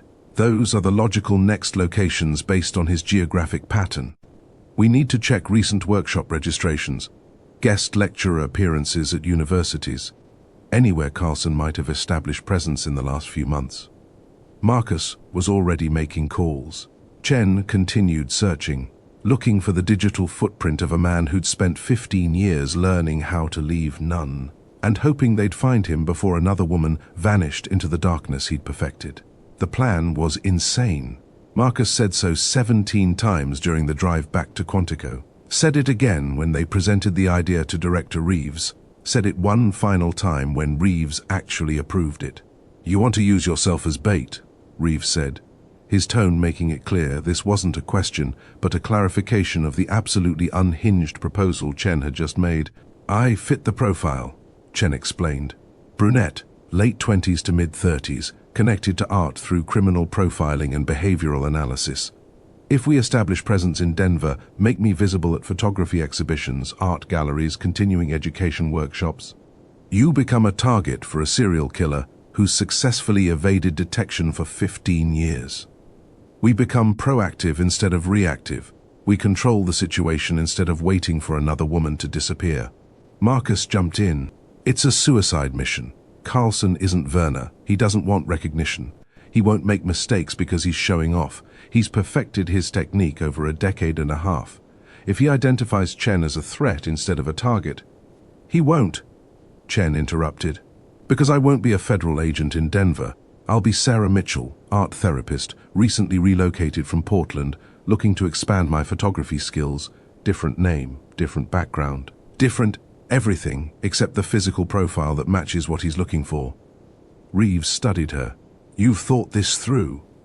I've thought about nothing else since we interviewed Werner. The Bureau would need full operational control, surveillance, wire, backup positioned within response distance at all times. You don't sneeze without 6 agents knowing about it. Agreed. And if he makes contact, if he approaches you, then we let it play out. Let him build trust. Let him think he's in control. When he makes his move, we take him down with overwhelming force and enough evidence that no defense attorney can claim entrapment. Marcus was shaking his head. This is exactly the kind of obsessive behavior that nearly got you killed during the Werner case. You're not thinking like an agent. You're thinking like someone with a death wish. Chen turned to face him. I'm thinking like someone who knows another woman is going to die if we don't stop him. I'm thinking like someone who has the skills and profile to make this work. And I'm thinking like someone who's tired of arriving too late to save anyone. So you're going to save them by becoming a victim yourself? I'm going to save them by being smarter than he is, by using his pattern against him, by giving him exactly what he thinks he wants and trapping him with it. Reeves held up a hand. Enough, both of you. Chen, you're right that we need to be proactive. Marcus, you're right that this is dangerous. Compromise, we set up in Denver. We establish Chen's cover identity. We make her visible. But the second Carlson makes contact, we don't let it play out. We move in. We take him on probable cause and let the evidence teams sort out the prosecution. That won't work, Chen protested. He's too careful. He'll know it's a trap if we move too early. Then we lose him and try again. But I'm not authorizing an operation where one of my agents gets kidnapped by a serial killer in the hope that we can rescue her before he kills her. Clear? Chen wanted to argue, wanted to push for the full operation, but she saw the finality in Reeves's expression. Clear, she said. They left the office. Marcus waited until they were in the elevator before speaking. You're going to go off book, aren't you? You're going to let it play out even if Reeves ordered you not to. Chen didn't answer, didn't need to. They'd been partners long enough that Marcus could read her silences as clearly as her words. Jesus, Sarah. He ran a hand through his hair. At least promise me one thing. What? That you'll come back. That whatever happens in Denver, whatever risks you take, you'll remember that you're not expendable. That people give a damn whether you live or die. Chen looked at him, saw genuine fear in his eyes. Fear for her. Fear of losing another partner to obsession and darkness. I promise, she said. It was a lie. They both knew it, but Marcus nodded anyway, because sometimes the lie was better than the truth. March in Denver meant snow-capped mountains visible from downtown, spring struggling to break through winter's grip, and tourists mixing with locals in the art districts that had transformed the city into a cultural hub. Chen, now Sarah Mitchell according to her cover identity, had been in the city for 3 days. 3 days of carefully orchestrated visibility. Gallery visits where she asked intelligent questions about composition and lighting. Photography workshops where she played the role of enthusiastic amateur. Coffee shops where she sat with her laptop open, researching techniques and equipment. Every movement calculated. Every interaction designed to make her visible to someone who might be watching. The cover story was solid. Sarah Mitchell, freelance journalist from Portland, recently relocated to Denver to write a piece about the intersection of art therapy and criminal rehabilitation. Interested in photography as a therapeutic tool, looking to expand her understanding of the medium through classes and mentorship. It was close enough to Chen's real background that she could maintain it without constant effort. Different enough that Carlson wouldn't connect her to the FBI agent who'd taken down Thomas Werner. Surveillance teams rotated around her in 8-hour shifts. 3 vans positioned at strategic locations. Agents in the galleries posing as patrons, plain clothes officers in the coffee shops. Director Reeves had authorized full operational support despite his reservations about the plan. But 3 days in, nothing had happened. No approaches, no suspicious individuals, no one matching David Carlson's description or the profile they'd built from witness statements and victim family interviews. Chen sat in a gallery on Larimer Street, studying a series of black and white portraits that reminded her uncomfortably of Werner's work. Her earpiece crackled. Surveillance 3 to base. No contact. Target has been static for 47 minutes. Marcus's voice responded. He was running operations from a command van 6 blocks away. Copy that. Maintain position. She's establishing pattern. He needs to see her enough times to believe she's legitimate. Chen wanted to respond, wanted to tell Marcus that patience was killing her, that every hour without contact was another hour some other woman might be in danger. But she stayed silent, maintained her cover. An older woman approached. Gallery owner based on the name tag. Beautiful, aren't they? The photographer spent 18 months following his subjects, learning their routines, capturing them in moments of genuine authenticity. Chen's skin crawled at the phrasing, must take tremendous patience. And dedication. Most photographers want instant results, quick shots, surface-level captures, but real art requires observation, time, the willingness to wait for the perfect moment. The woman moved on to greet other visitors. Chen stared at the photographs with new understanding. The language, the methodology, the obsessive documentation disguised as artistic pursuit. This was how Carlson saw himself. Not as a predator, but as an artist. Someone dedicated to his craft. Patient, methodical, willing to invest months into finding and studying the perfect subject, which meant he was already watching someone. already in the stalking phase that preceded abduction. The question wasn't whether he'd strike, it was when, and whether Chen could make herself interesting enough to divert his attention before he moved on his current target. She left the gallery, walked 3 blocks to a photography supply store, spent an hour asking questions about equipment, mentioned she was looking for an instructor, someone who could teach her advanced techniques. The clerk recommended a community college course. Chen thanked him and left. Day 3 of deployment. No contact, no progress. But somewhere in Denver, Carlson was watching someone, learning their patterns, building toward the moment he'd make his move. Chen just had to find him first. Day 7. The gallery opening in Denver's Rhino Art District drew the kind of crowd Chen had learned to navigate. Artists and wannabes, collectors and pretenders, people who understood composition and people who just liked looking at pretty things. Chen wore a blue dress that matched her cover identity's professional but approachable aesthetic. Hair down, minimal jewelry. The wire under her collar was nearly invisible. The tracking device sewn into her coat lining was undetectable. She'd been circulating for 40 minutes, making conversation, establishing presence, when he approached. Average height, average build, brown hair going grey at the temples, glasses, the kind of face you'd forget 5 minutes after meeting. He held a wine glass and studied the same photograph Chen had been pretending to analyze. Impressionism is derivative, he said, his tone conversational. Everyone thinks they can capture movement and emotion with blurred lines and soft focus. Most fail miserably. The comment was almost scripted, the exact kind of intellectual observation that would appeal to someone interested in photography theory. Chen played her role. You don't think emotion can be captured through technique? I think genuine emotion requires genuine observation. You can't fake understanding. You have to spend time, learn your subject, see them as they really are, not as you want them to be. There it was, the language, the philosophy. Chen felt her pulse quicken, but kept her expression neutral. Interested, but not too interested. That sounds like it takes tremendous patience, she said. All worthwhile art does. He extended his hand. Christopher Daniels, photographer. Mostly portraits and environmental documentation. Chen shook his hand, noted the slight indentation on his ring finger. Recent removal of a wedding band. Classic predator move. Appear single and available. Sarah Mitchell, I'm new to Denver, trying to learn more about photography as a therapeutic tool. Therapeutic? Daniels's interest seemed genuine. That's an interesting angle.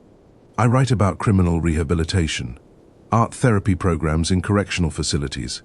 I think photography might be particularly effective because it teaches observation, patience, the ability to see the world from different perspectives.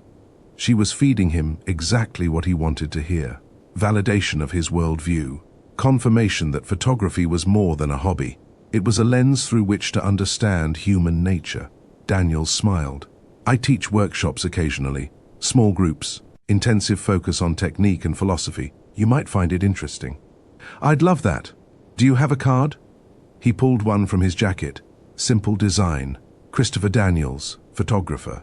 A phone number, an email, a website, URL.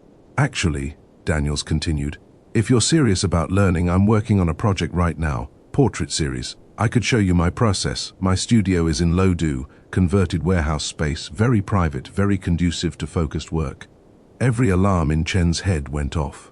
Too fast, too eager, too perfectly aligned with the abduction pattern they'd identified. That would be amazing, she said, maintaining Sarah Mitchell's enthusiasm. When? Tomorrow? Say 2 p.m.? I'll text you the address.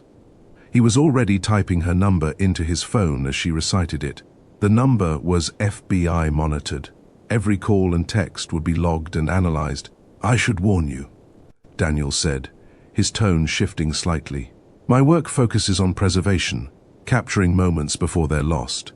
Some people find it intense, the level of observation required, the intimacy of really seeing someone. Preserve was the trigger word. The exact language Werner had used, the philosophy Carlson had mentioned in his prison visits. Chen smiled. I think intensity is necessary for genuine understanding. Pause, right here. Do you think this is Carlson?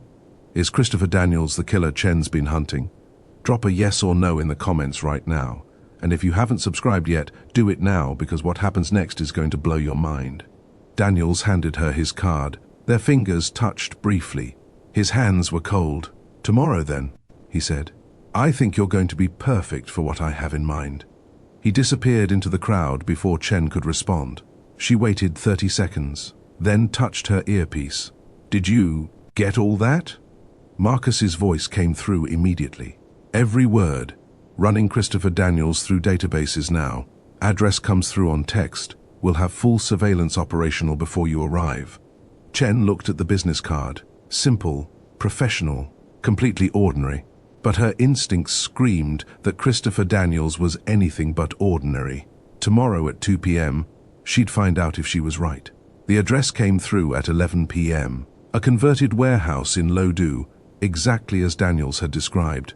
Chen forwarded it to Marcus immediately. By midnight, surveillance had swept the building. Thermal imaging showed heat signatures on the second floor. 2 distinct sources. One stationary, likely equipment. One mobile. Daniels, working late or preparing for tomorrow's meeting. The building was owned by a shell company. 3 layers of corporate structure designed to obscure the actual owner. It took FBI financial analysts 4 hours to trace it back to a David Carlson property purchased in 2019. It's him, Marcus said over the phone. Chen was in her hotel room, unable to sleep, reviewing every detail of tomorrow's operation. Christopher Daniels is an alias. We pulled fingerprints from the wine glass he left at the gallery. No matches in any database, which means he's never been arrested. But the property ownership connects directly to Carlson. So, we move in tonight, Chen said. Get a warrant, search the property, arrest him on whatever charges we can make stick, and lose any victims he might be holding. If we move now, and he has women captive somewhere else, we'll never find them. You know that. Chen did know that. Knew that serial killers who anticipated arrest often killed their captive victims rather than risk them being found alive. Knew that rushing in could turn a rescue operation into a body recovery. So I go in tomorrow, she said, as planned. You go in wired, armed, with tactical teams positioned for immediate breach if anything goes wrong. First sign of danger, we pull you out. He's been careful for 15 years. He won't make mistakes just because I'm there. Which is why you're wearing body armor under your clothes. Why you'll have a tracking device active the entire time. Why I'll be in a van 2 blocks away with a team ready to move on your signal. Chen looked at the equipment laid out on her hotel bed. Thin Kevlar vest designed to be invisible under clothing. Wire so sophisticated it picked up whispers. Tracking device that broadcast her location every 30 seconds. Backup weapon in an ankle holster. She'd worn similar gear dozens of times, but this felt different. This felt like walking into a predator's territory with nothing but preparation and hope. Get some sleep, Marcus said. Tomorrow's going to be a long day. But sleep didn't come.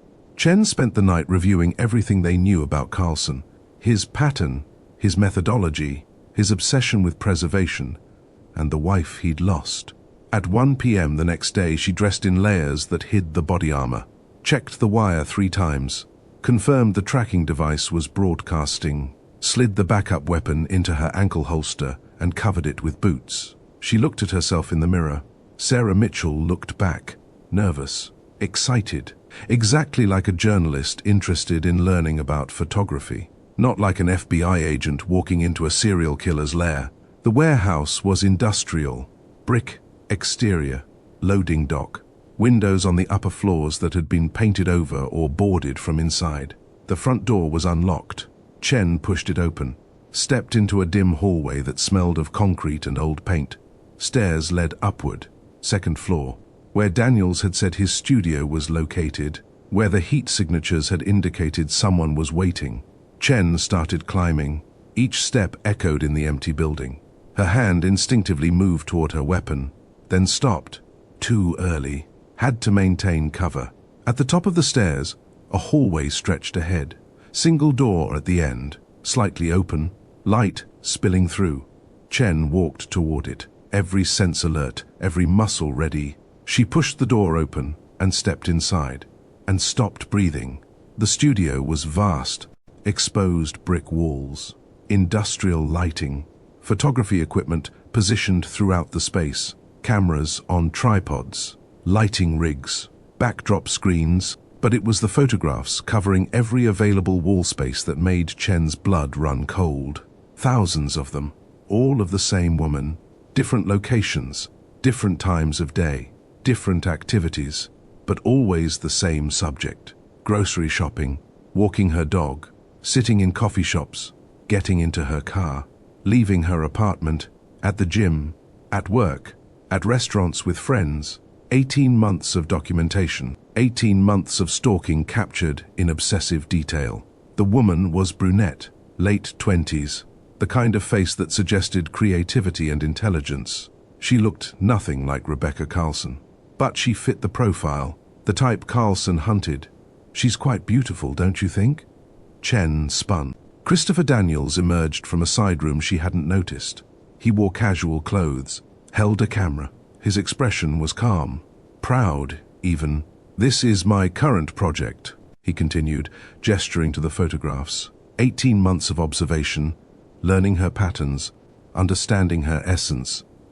Most people see only surfaces, but if you're patient, if you really observe, you begin to see the truth underneath. Chen forced herself to stay in character, to be Sarah Mitchell, fascinated journalist, not Chen, horrified federal agent. "This is intense," she managed.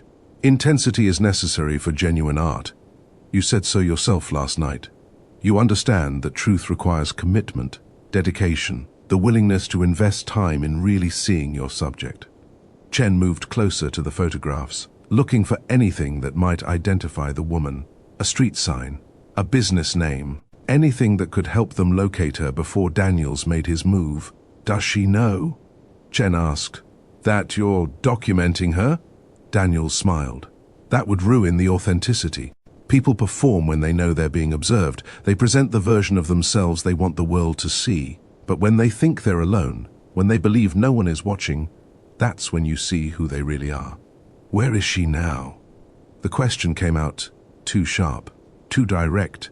Chen saw Daniel's expression shift, recognition dawning. "You're very curious," he said slowly. "Most people ask about technique, equipment, the artistic process.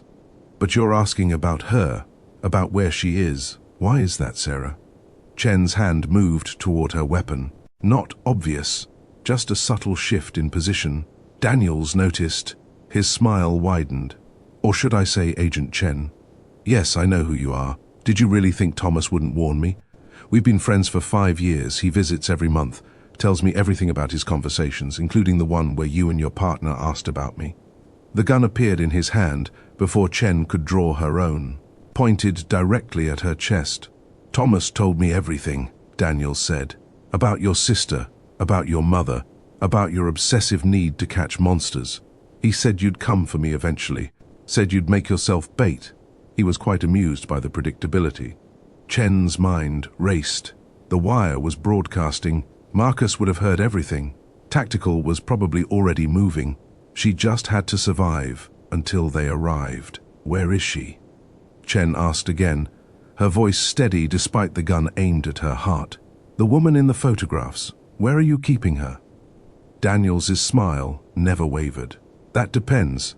Are you asking as an agent, or as someone who's about to join my collection?" Chen's training kicked in before conscious thought. Daniels had the gun, but he was talking. Predators always talked, needed to explain themselves, needed their victims to understand the brilliance of their methods. That need was a weakness. "Werner told you I was coming," Chen said, keeping her voice level. "Playing for time. What else did he tell you?" "Everything. Your deployment timeline, your cover identity, the surveillance teams following you. He's been quite entertained by the whole operation. Said it reminded him of the old days, when you were hunting him and didn't know he was always 3 steps ahead." The gun never wavered. Daniels held it with the comfort of someone who'd done this before, who'd pointed weapons at women and watched their fear turn to understanding, turn to resignation. "Put your weapon on the floor," Daniels said. "Slowly. Then the backup piece in your ankle holster. Don't insult my intelligence by pretending it's not there." Chen complied, service weapon first, then the backup, both placed carefully on the concrete floor. "The wire, too. I'm assuming you're broadcasting to your partner, the one who's probably scrambling a tactical team right now. How long do you think we have? 3 minutes? 5? Chen didn't answer. In her ear, Marcus's voice came through frantic. "Tactical is 90 seconds out. Stall him. Do not engage." Daniels saw something in her expression. "He's talking to you right now, isn't he? Telling you help is coming, that you just need to survive a little longer." He laughed. "I left the wire on deliberately. I want them to hear this. I want them to know how completely Thomas played them." He moved closer, close enough that Chen could smell his cologne, see the excitement in his eyes. "Werner's visits weren't about friendship," Daniels explained. "They were about information, about updates on investigations, about warning me when agents started connecting cases, about telling me when to move, where to hunt, how to stay invisible while building my art." "He used you," Chen said. "He got to keep killing through you, kept himself relevant by feeding you victims and strategy. We used each other. He gets to maintain his legacy. I get to continue my work. Everyone wins except the women who remind me of Rebecca, and they're not really losing. They're being preserved, made eternal, given meaning beyond their mundane lives." The philosophy was identical to Werner's, the same justification, the same twisted logic that turned murder into art. Chen calculated distances. Daniels was 6 feet away, gun trained on her center mass. Even if she moved, attacked, the odds of surviving the first shot were minimal. But minimal wasn't zero. "Where are they?" Chen demanded. "The women you've taken. Where are you keeping them?" "Someplace your team will never find. Someplace I can work undisturbed, creating my art, preserving what would otherwise be lost to time and entropy." Marcus's voice in her ear. 30 seconds, hold position." But Chen wasn't holding position. She was calculating, remembering her combat training, the hours spent in hand-to-hand drills, the scenarios practiced until they became muscle memory. Daniels saw the shift in her posture, started to react. Chen moved.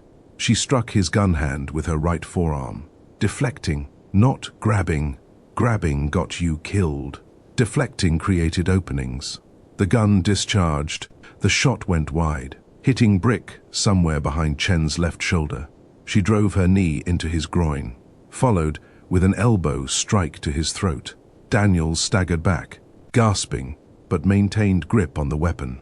Chen grabbed a photography stand, swung it. The metal connected with Daniels's wrist. The gun clattered across the floor. He dove for it. Chen tackled him. They hit the concrete hard, struggled. Daniels was stronger than he looked, fought with the desperation of someone who knew capture meant life in prison. Another gunshot, this one too close. Chen felt the heat of the round pass her ear. Then the door exploded inward. Tactical team. 6 operators in full gear. Weapons trained. Voices shouting commands that overlapped into incomprehensible noise. Daniels spun toward them. Still had the gun, was bringing it up. Chen tackled him from behind, wrapped her arm around his throat, applied pressure, choke hold. 4 seconds to unconsciousness, if done correctly. Daniels thrashed, clawed at her arm. His gun hand waved wildly. "Where are they?" Chen hissed in his ear. "Where are the women?" His struggles weakened, consciousness fading. 3 seconds. 2. "Tell me where they are, and I let you breathe." 1 second. Daniels went limp. Tactical swarmed the room. 2 operators secured Daniels with zip ties. 2 others cleared the side rooms. 1 checked Chen for injuries. "I'm fine," she said, pushing away the concerned operator.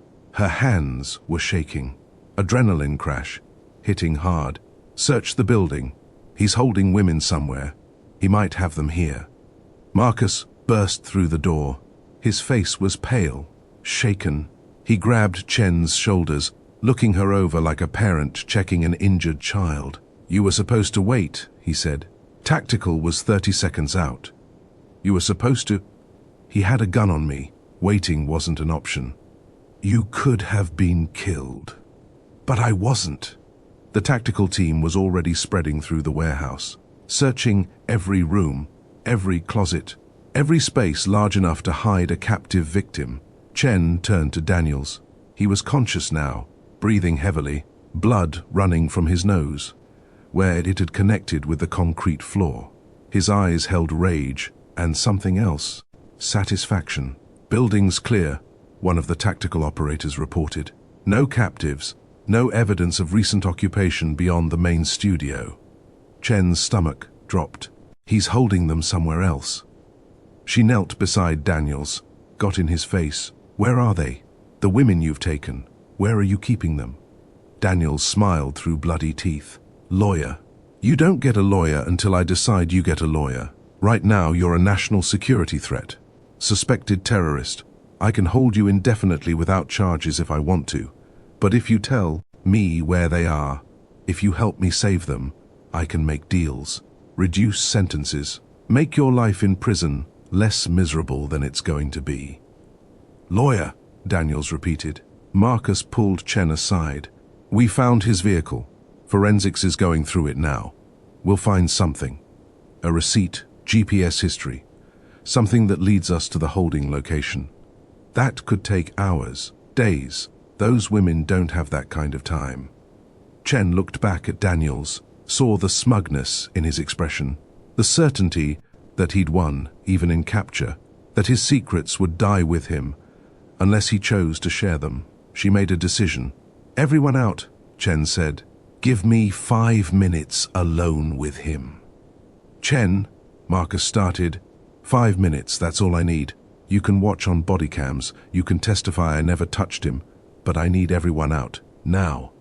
The tactical team looked to Marcus. He hesitated, calculating the legal ramifications, the career consequences, the moral weight of what Chen was asking. "5 minutes, he finally said. "But I'm staying." The tactical team filed out. Marcus positioned himself by the door, close enough to intervene, far enough to give Chen space. Chen turned back to Daniels and became someone she barely recognized. Chen knelt beside Daniels. Her voice when she spoke was quiet, conversational, the tone someone might use discussing weather or weekend plans. "I'm going to tell you a story," she said, "about my sister, Amy. She was 28 when a man like you decided she was perfect for his collection. He stalked her for weeks, learned her patterns, built her trust, then he took her, kept her for 3 days, photographed every moment of her suffering before he finally strangled her." Daniels's expression didn't change, but Chen saw something flicker in his eyes. Recognition, understanding of where this was going. "I spent 12 years not knowing what happened to her. 12 years wondering if she suffered, if she called for me, if she died thinking I'd abandoned her. When I finally found her killer, when I finally got answers, it didn't bring peace. It brought more questions, more guilt, more understanding that I'd failed someone I was supposed to protect." She leaned closer, her face inches from his. "I don't want that for other families. I don't want other sisters spending 12 years wondering, other mothers imagining their daughters' final moments, other people carrying the weight I've carried. So here's what's going to happen. You're going to tell me where those women are, and you're going to do it in the next 60 seconds, or I'm going to make your life in prison so miserable that you'll beg for solitary confinement." "You can't threaten me," Daniel said. "Whatever you do, it's illegal. Won't hold up in court." "I don't care about court. I care about those women, about getting them home to their families, about stopping you from creating the kind of pain I've lived with for over a decade." Chen pulled out her phone, started dialing. "I'm calling my mother, Grace Chen, the woman your friend Thomas Werner kidnapped and terrorized. I'm going to tell her your name. Tell her where you'll be incarcerated. Tell her that you're just like Werner. You know what she'll do? She'll tell her support group, other families of victims. They'll spread your name, your photo, your story. And everywhere you go in the prison system, everyone will know what you are, what you did, how you preyed on women and called it art. That's not... Or I can make it easy. You tell me where they are, right now, and I make sure you end up in a facility where you'll be protected, separated from general population, given privileges, books, art supplies, the ability to continue your photography through correspondence courses. Your choice. But you have 10 seconds to make it. Chen started counting. 10, 9, 8. Daniel's composure cracked. You can't do this. 7, 6, 5. It's illegal, coercion. Any information I give won't be admissible. 4, 3. I don't care about admissible, I care about saving lives. 2, 1. Aurora! Daniel shouted. Storage facility in Aurora, Unit 247. They're alive. All 4 of them. I was going to... Chen stood, walked to Marcus. Get teams to Aurora. Storage facility. Unit 247. 4 women alive. She didn't wait for Marcus to respond, walked out of the warehouse, made it to the alley behind the building before she doubled over and vomited. Marcus found her 15 minutes later, sitting on a concrete barrier, staring at nothing. He handed her a bottle of water without speaking. Chen rinsed her mouth, spit, took a long drink. 4 women. Marcus said quietly, all alive, malnourished, dehydrated, traumatized as hell, but alive. EMTs are transporting them to Denver General now. Families are being notified. Chen nodded. Didn't trust herself to speak yet. Daniels is talking, Marcus continued. Lawyer showed up, but he's waiving rights. Wants to tell us everything. Montana. Bodies buried on a farm property he inherited from his father. Forensics teams are already en route. Preliminary estimate is 20+ victims over 15 years. 20+. Chen's voice was hoarse. How many could we have saved if we'd moved faster? If I'd figured out the pattern sooner? If I'd... Stop. Marcus sat beside her. You saved 4 women today. 4 women who would be dead in a week. 4 families who get their daughters back. You did that. Not Daniels, not Werner. You. By threatening a suspect, by coercing a confession that won't hold up in court, by becoming exactly the kind of agent Reeves warned me not to be. By doing what needed to be done to save lives. An EMT approached, asked Chen if she needed medical attention. She declined, signed a waiver. Let the EMT check her vitals anyway because it was easier than arguing. Her phone buzzed. Director Reeves. She let it go to voicemail. Couldn't deal with the debriefing yet. Couldn't process success that felt like failure. Montana's going to take weeks, Marcus said. Maybe months. 20 bodies, 20 families getting closure, 20 cold cases finally solved. That's your doing, your investigation, your refusal to let go even when everyone told you to. Chen looked at him. Why doesn't it feel like winning? Because you're human, because you see the cost, not just the victory, because 4 women saved doesn't erase 20 women dead. That's what makes you good at this. That's also what's going to destroy you if you let it. They sat in silence. Sirens wailed in the distance. The sun was setting, turning Denver's skyline into something beautiful and terrible. Chen's phone buzzed again. Reeves. Again. This time she answered. Agent Chen, I need you at the field office in 1 hour. Full debriefing. Marcus too. And Chen, good work today. Really good work. We'll discuss the methodology later. He hung up before she could respond. If you've made it this far, you're part of this story now. You've watched Chen break protocol to save lives, watched her become the kind of agent she swore she'd never be. Was she right? Was it worth it? Drop your thoughts in the comments. And subscribe because the final part of Chen's journey starts right now. Because saving 4 women and finding 20 bodies wasn't the end. It was just the beginning of understanding what justice actually costs. Chen stood, helped Marcus to his feet. They walked back to the tactical van together. Behind them, the warehouse held evidence of 15 years of obsession, photographs of victims living and dead, documentation of horror disguised as art. Ahead of them, debriefings and investigations and families who'd finally get to bury their daughters.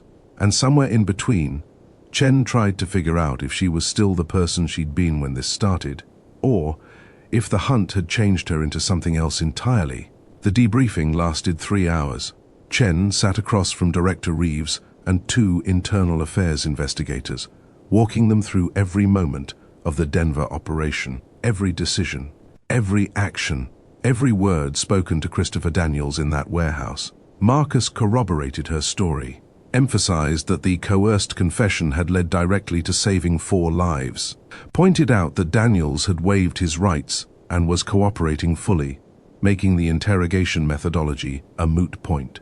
The internal affairs investigators took notes, asked pointed questions about Chen's state of mind, about whether her personal history with serial killers had clouded her judgment, about whether she'd violated protocol deliberately or in the heat of the moment. Chen answered honestly, said she'd do it again, said 4 lives were worth more than her career or her adherence to procedure. Reeves dismissed the investigators, waited until the door closed before speaking. Mandatory leave, 2 weeks, non-negotiable. The Montana excavation will proceed without you. You've done your part. Now you let the forensics teams and local law enforcement handle the recovery and identification. You go home, you decompress, you remember that you're human. 2 weeks isn't enough to... Then take 3, take 4, take however long you need to stop looking like you're about to shatter. Chen wanted to argue, wanted to insist she was fine, but the exhaustion was catching up. The adrenaline had burned off hours ago, leaving nothing but hollow victory and the weight of 20 bodies waiting to be found. Operational protocols are being reviewed, Reeves continued. Not as punishment, as improvement. What you did worked, it saved lives, but it also exposed gaps in our procedures. We need to figure out how to balance aggressive investigation with legal constraints. You'll be part of that conversation. After your leave. Chen nodded, stood, walked to the door. Chen, Reeves said, good work, really. You broke a 15-year killing spree, saved 4 women, gave 20 families closure. That matters. Don't lose sight of that because you're focused on the cost. The cost, as if 20 dead women were just the price of business. Chen drove home, or what passed for home, an apartment she barely occupied, furniture she barely used, a life she'd put on hold for cases that never really ended. Montana called with updates. 6 bodies recovered in the first 48 hours, more expected as the excavation continued. Families were being notified, identifications being made. Chen's mother called. Grace's voice was warm, concerned. Come home, baby. Come see me. Let me feed you something that isn't takeout. Chen promised she would, meant it, but first, she needed to sleep. She took a pill, doctor prescribed, for nights when her brain wouldn't shut off. When the faces of victims kept her company in the darkness, the pill worked. For the first time in weeks, Chen slept without dreaming. Week 3 of mandatory leave. Chen stood at Amy's grave holding sunflowers. Her sister's favorite, yellow and bright and completely at odds with the grey November sky. They found 23 bodies, Chen said to the headstone. 23 women who disappeared over 15 years. Daniels confessed to all of them, said he was preserving them, keeping them from being forgotten. Like that justifies anything. The cemetery was quiet. Just Chen and the dead and the weight of conversations that only went one direction. I saved 4 out of 23. That should feel like more than it does, should feel like victory. But all I can think about is the 19 I didn't save. The families who waited years for answers. The sisters who lived with the kind of emptiness I lived with. She knelt, placed the sunflowers against the headstone. I don't know if I can keep doing this. Keep hunting monsters, keep arriving too late, keep seeing the worst humanity has to offer and pretending it doesn't carve pieces out of me every time. The wind picked up, scattered leaves across the cemetery, but I also don't know who I am if I'm not doing this. If I'm not chasing the cases nobody else wants, finding the women everyone else has forgotten. You made me who I am, Amy. Your disappearance, your death, everything that came after. And I don't know if I'm honoring your memory or just using it as an excuse to destroy myself. Chen stood, wiped her eyes. The tears came easier now. Therapy was helping, or maybe she was just tired of holding everything inside. Her phone buzzed. Text from Marcus. New case just came in. Possible serial. Director wants your input. No field work, just consultation. You interested? Chen stared at the message, at the offer to wade back into darkness, to use her knowledge and instincts to hunt someone new, someone who thought they were untouchable. She typed a response, deleted it, typed again, limited hours, consultation only, no field work until I'm cleared. Marcus's response was immediate. Deal. Welcome back. Chen looked at Amy's grave one final time. I'm going to live, Amy. Really live. Not just exist between cases, not just survive. That's the best revenge I can think of. The best way to honor you, by not letting what happened to you define every moment of my life. She walked back to her car, got halfway there before the crying started, but she kept walking, kept moving forward, because that's what survivors did. They survived. The coffee shop had become Chen's Saturday morning ritual. Real coffee, real food, real life that existed outside of case files and crime scenes. She sat with her laptop open, working on the memoir her therapist had suggested. Write it down, Dr. Morrison had said. Get it out of your head and onto the page. See if that changes how it feels to carry it. 6 chapters in Amy's disappearance, the Riverside strangler, the hunt for Carlson, the rescue in Denver, the 23 bodies in Montana. The memoir had a publisher interested. Chen hadn't decided if she'd actually publish. Wasn't sure she wanted her trauma turned into entertainment for true crime fans. A woman approached, early 30s, nervous smile. Agent Chen, I'm Rebecca Morrison. My sister she was one of the 4 from Aurora, the storage unit. I just wanted to thank you for saving her, for bringing her home. Chen stood, shook her hand. How is she? Better. Therapy, support groups. She's learning to live again. We both are. Rebecca handed Chen a business card. We're starting a foundation for families of abduction victims for survivors. We'd love your input, if you're willing. I'll call you, Chen promised. Rebecca left. Chen sat back down, stared at her memoir, at the words she'd written trying to make sense of senselessness. Her phone buzzed. Marcus, new case, consultation only. You free next week? Chen smiled, typed back, limited hours, no field work. You said that last time. And I meant it last time too. She closed her laptop, looked out the window. Denver in December, snow falling, people walking, living, existing in a world where monsters were real but didn't define everything. Grace's text came through. Love you, baby. Dinner at my place tonight? Chen responded with a heart emoji, finished her coffee, thought about the cases waiting, the victims who needed voices, the families who deserved closure, thought about Amy's grave and sunflowers, and the promise she'd made to live instead of just survive. She could do both, could hunt monsters and have a life, could seek justice and find peace. It wouldn't be easy. Nothing worthwhile ever was. But for the first time in years, Chen believed it was possible. The hunt didn't own her anymore. She owned the hunt. Lance,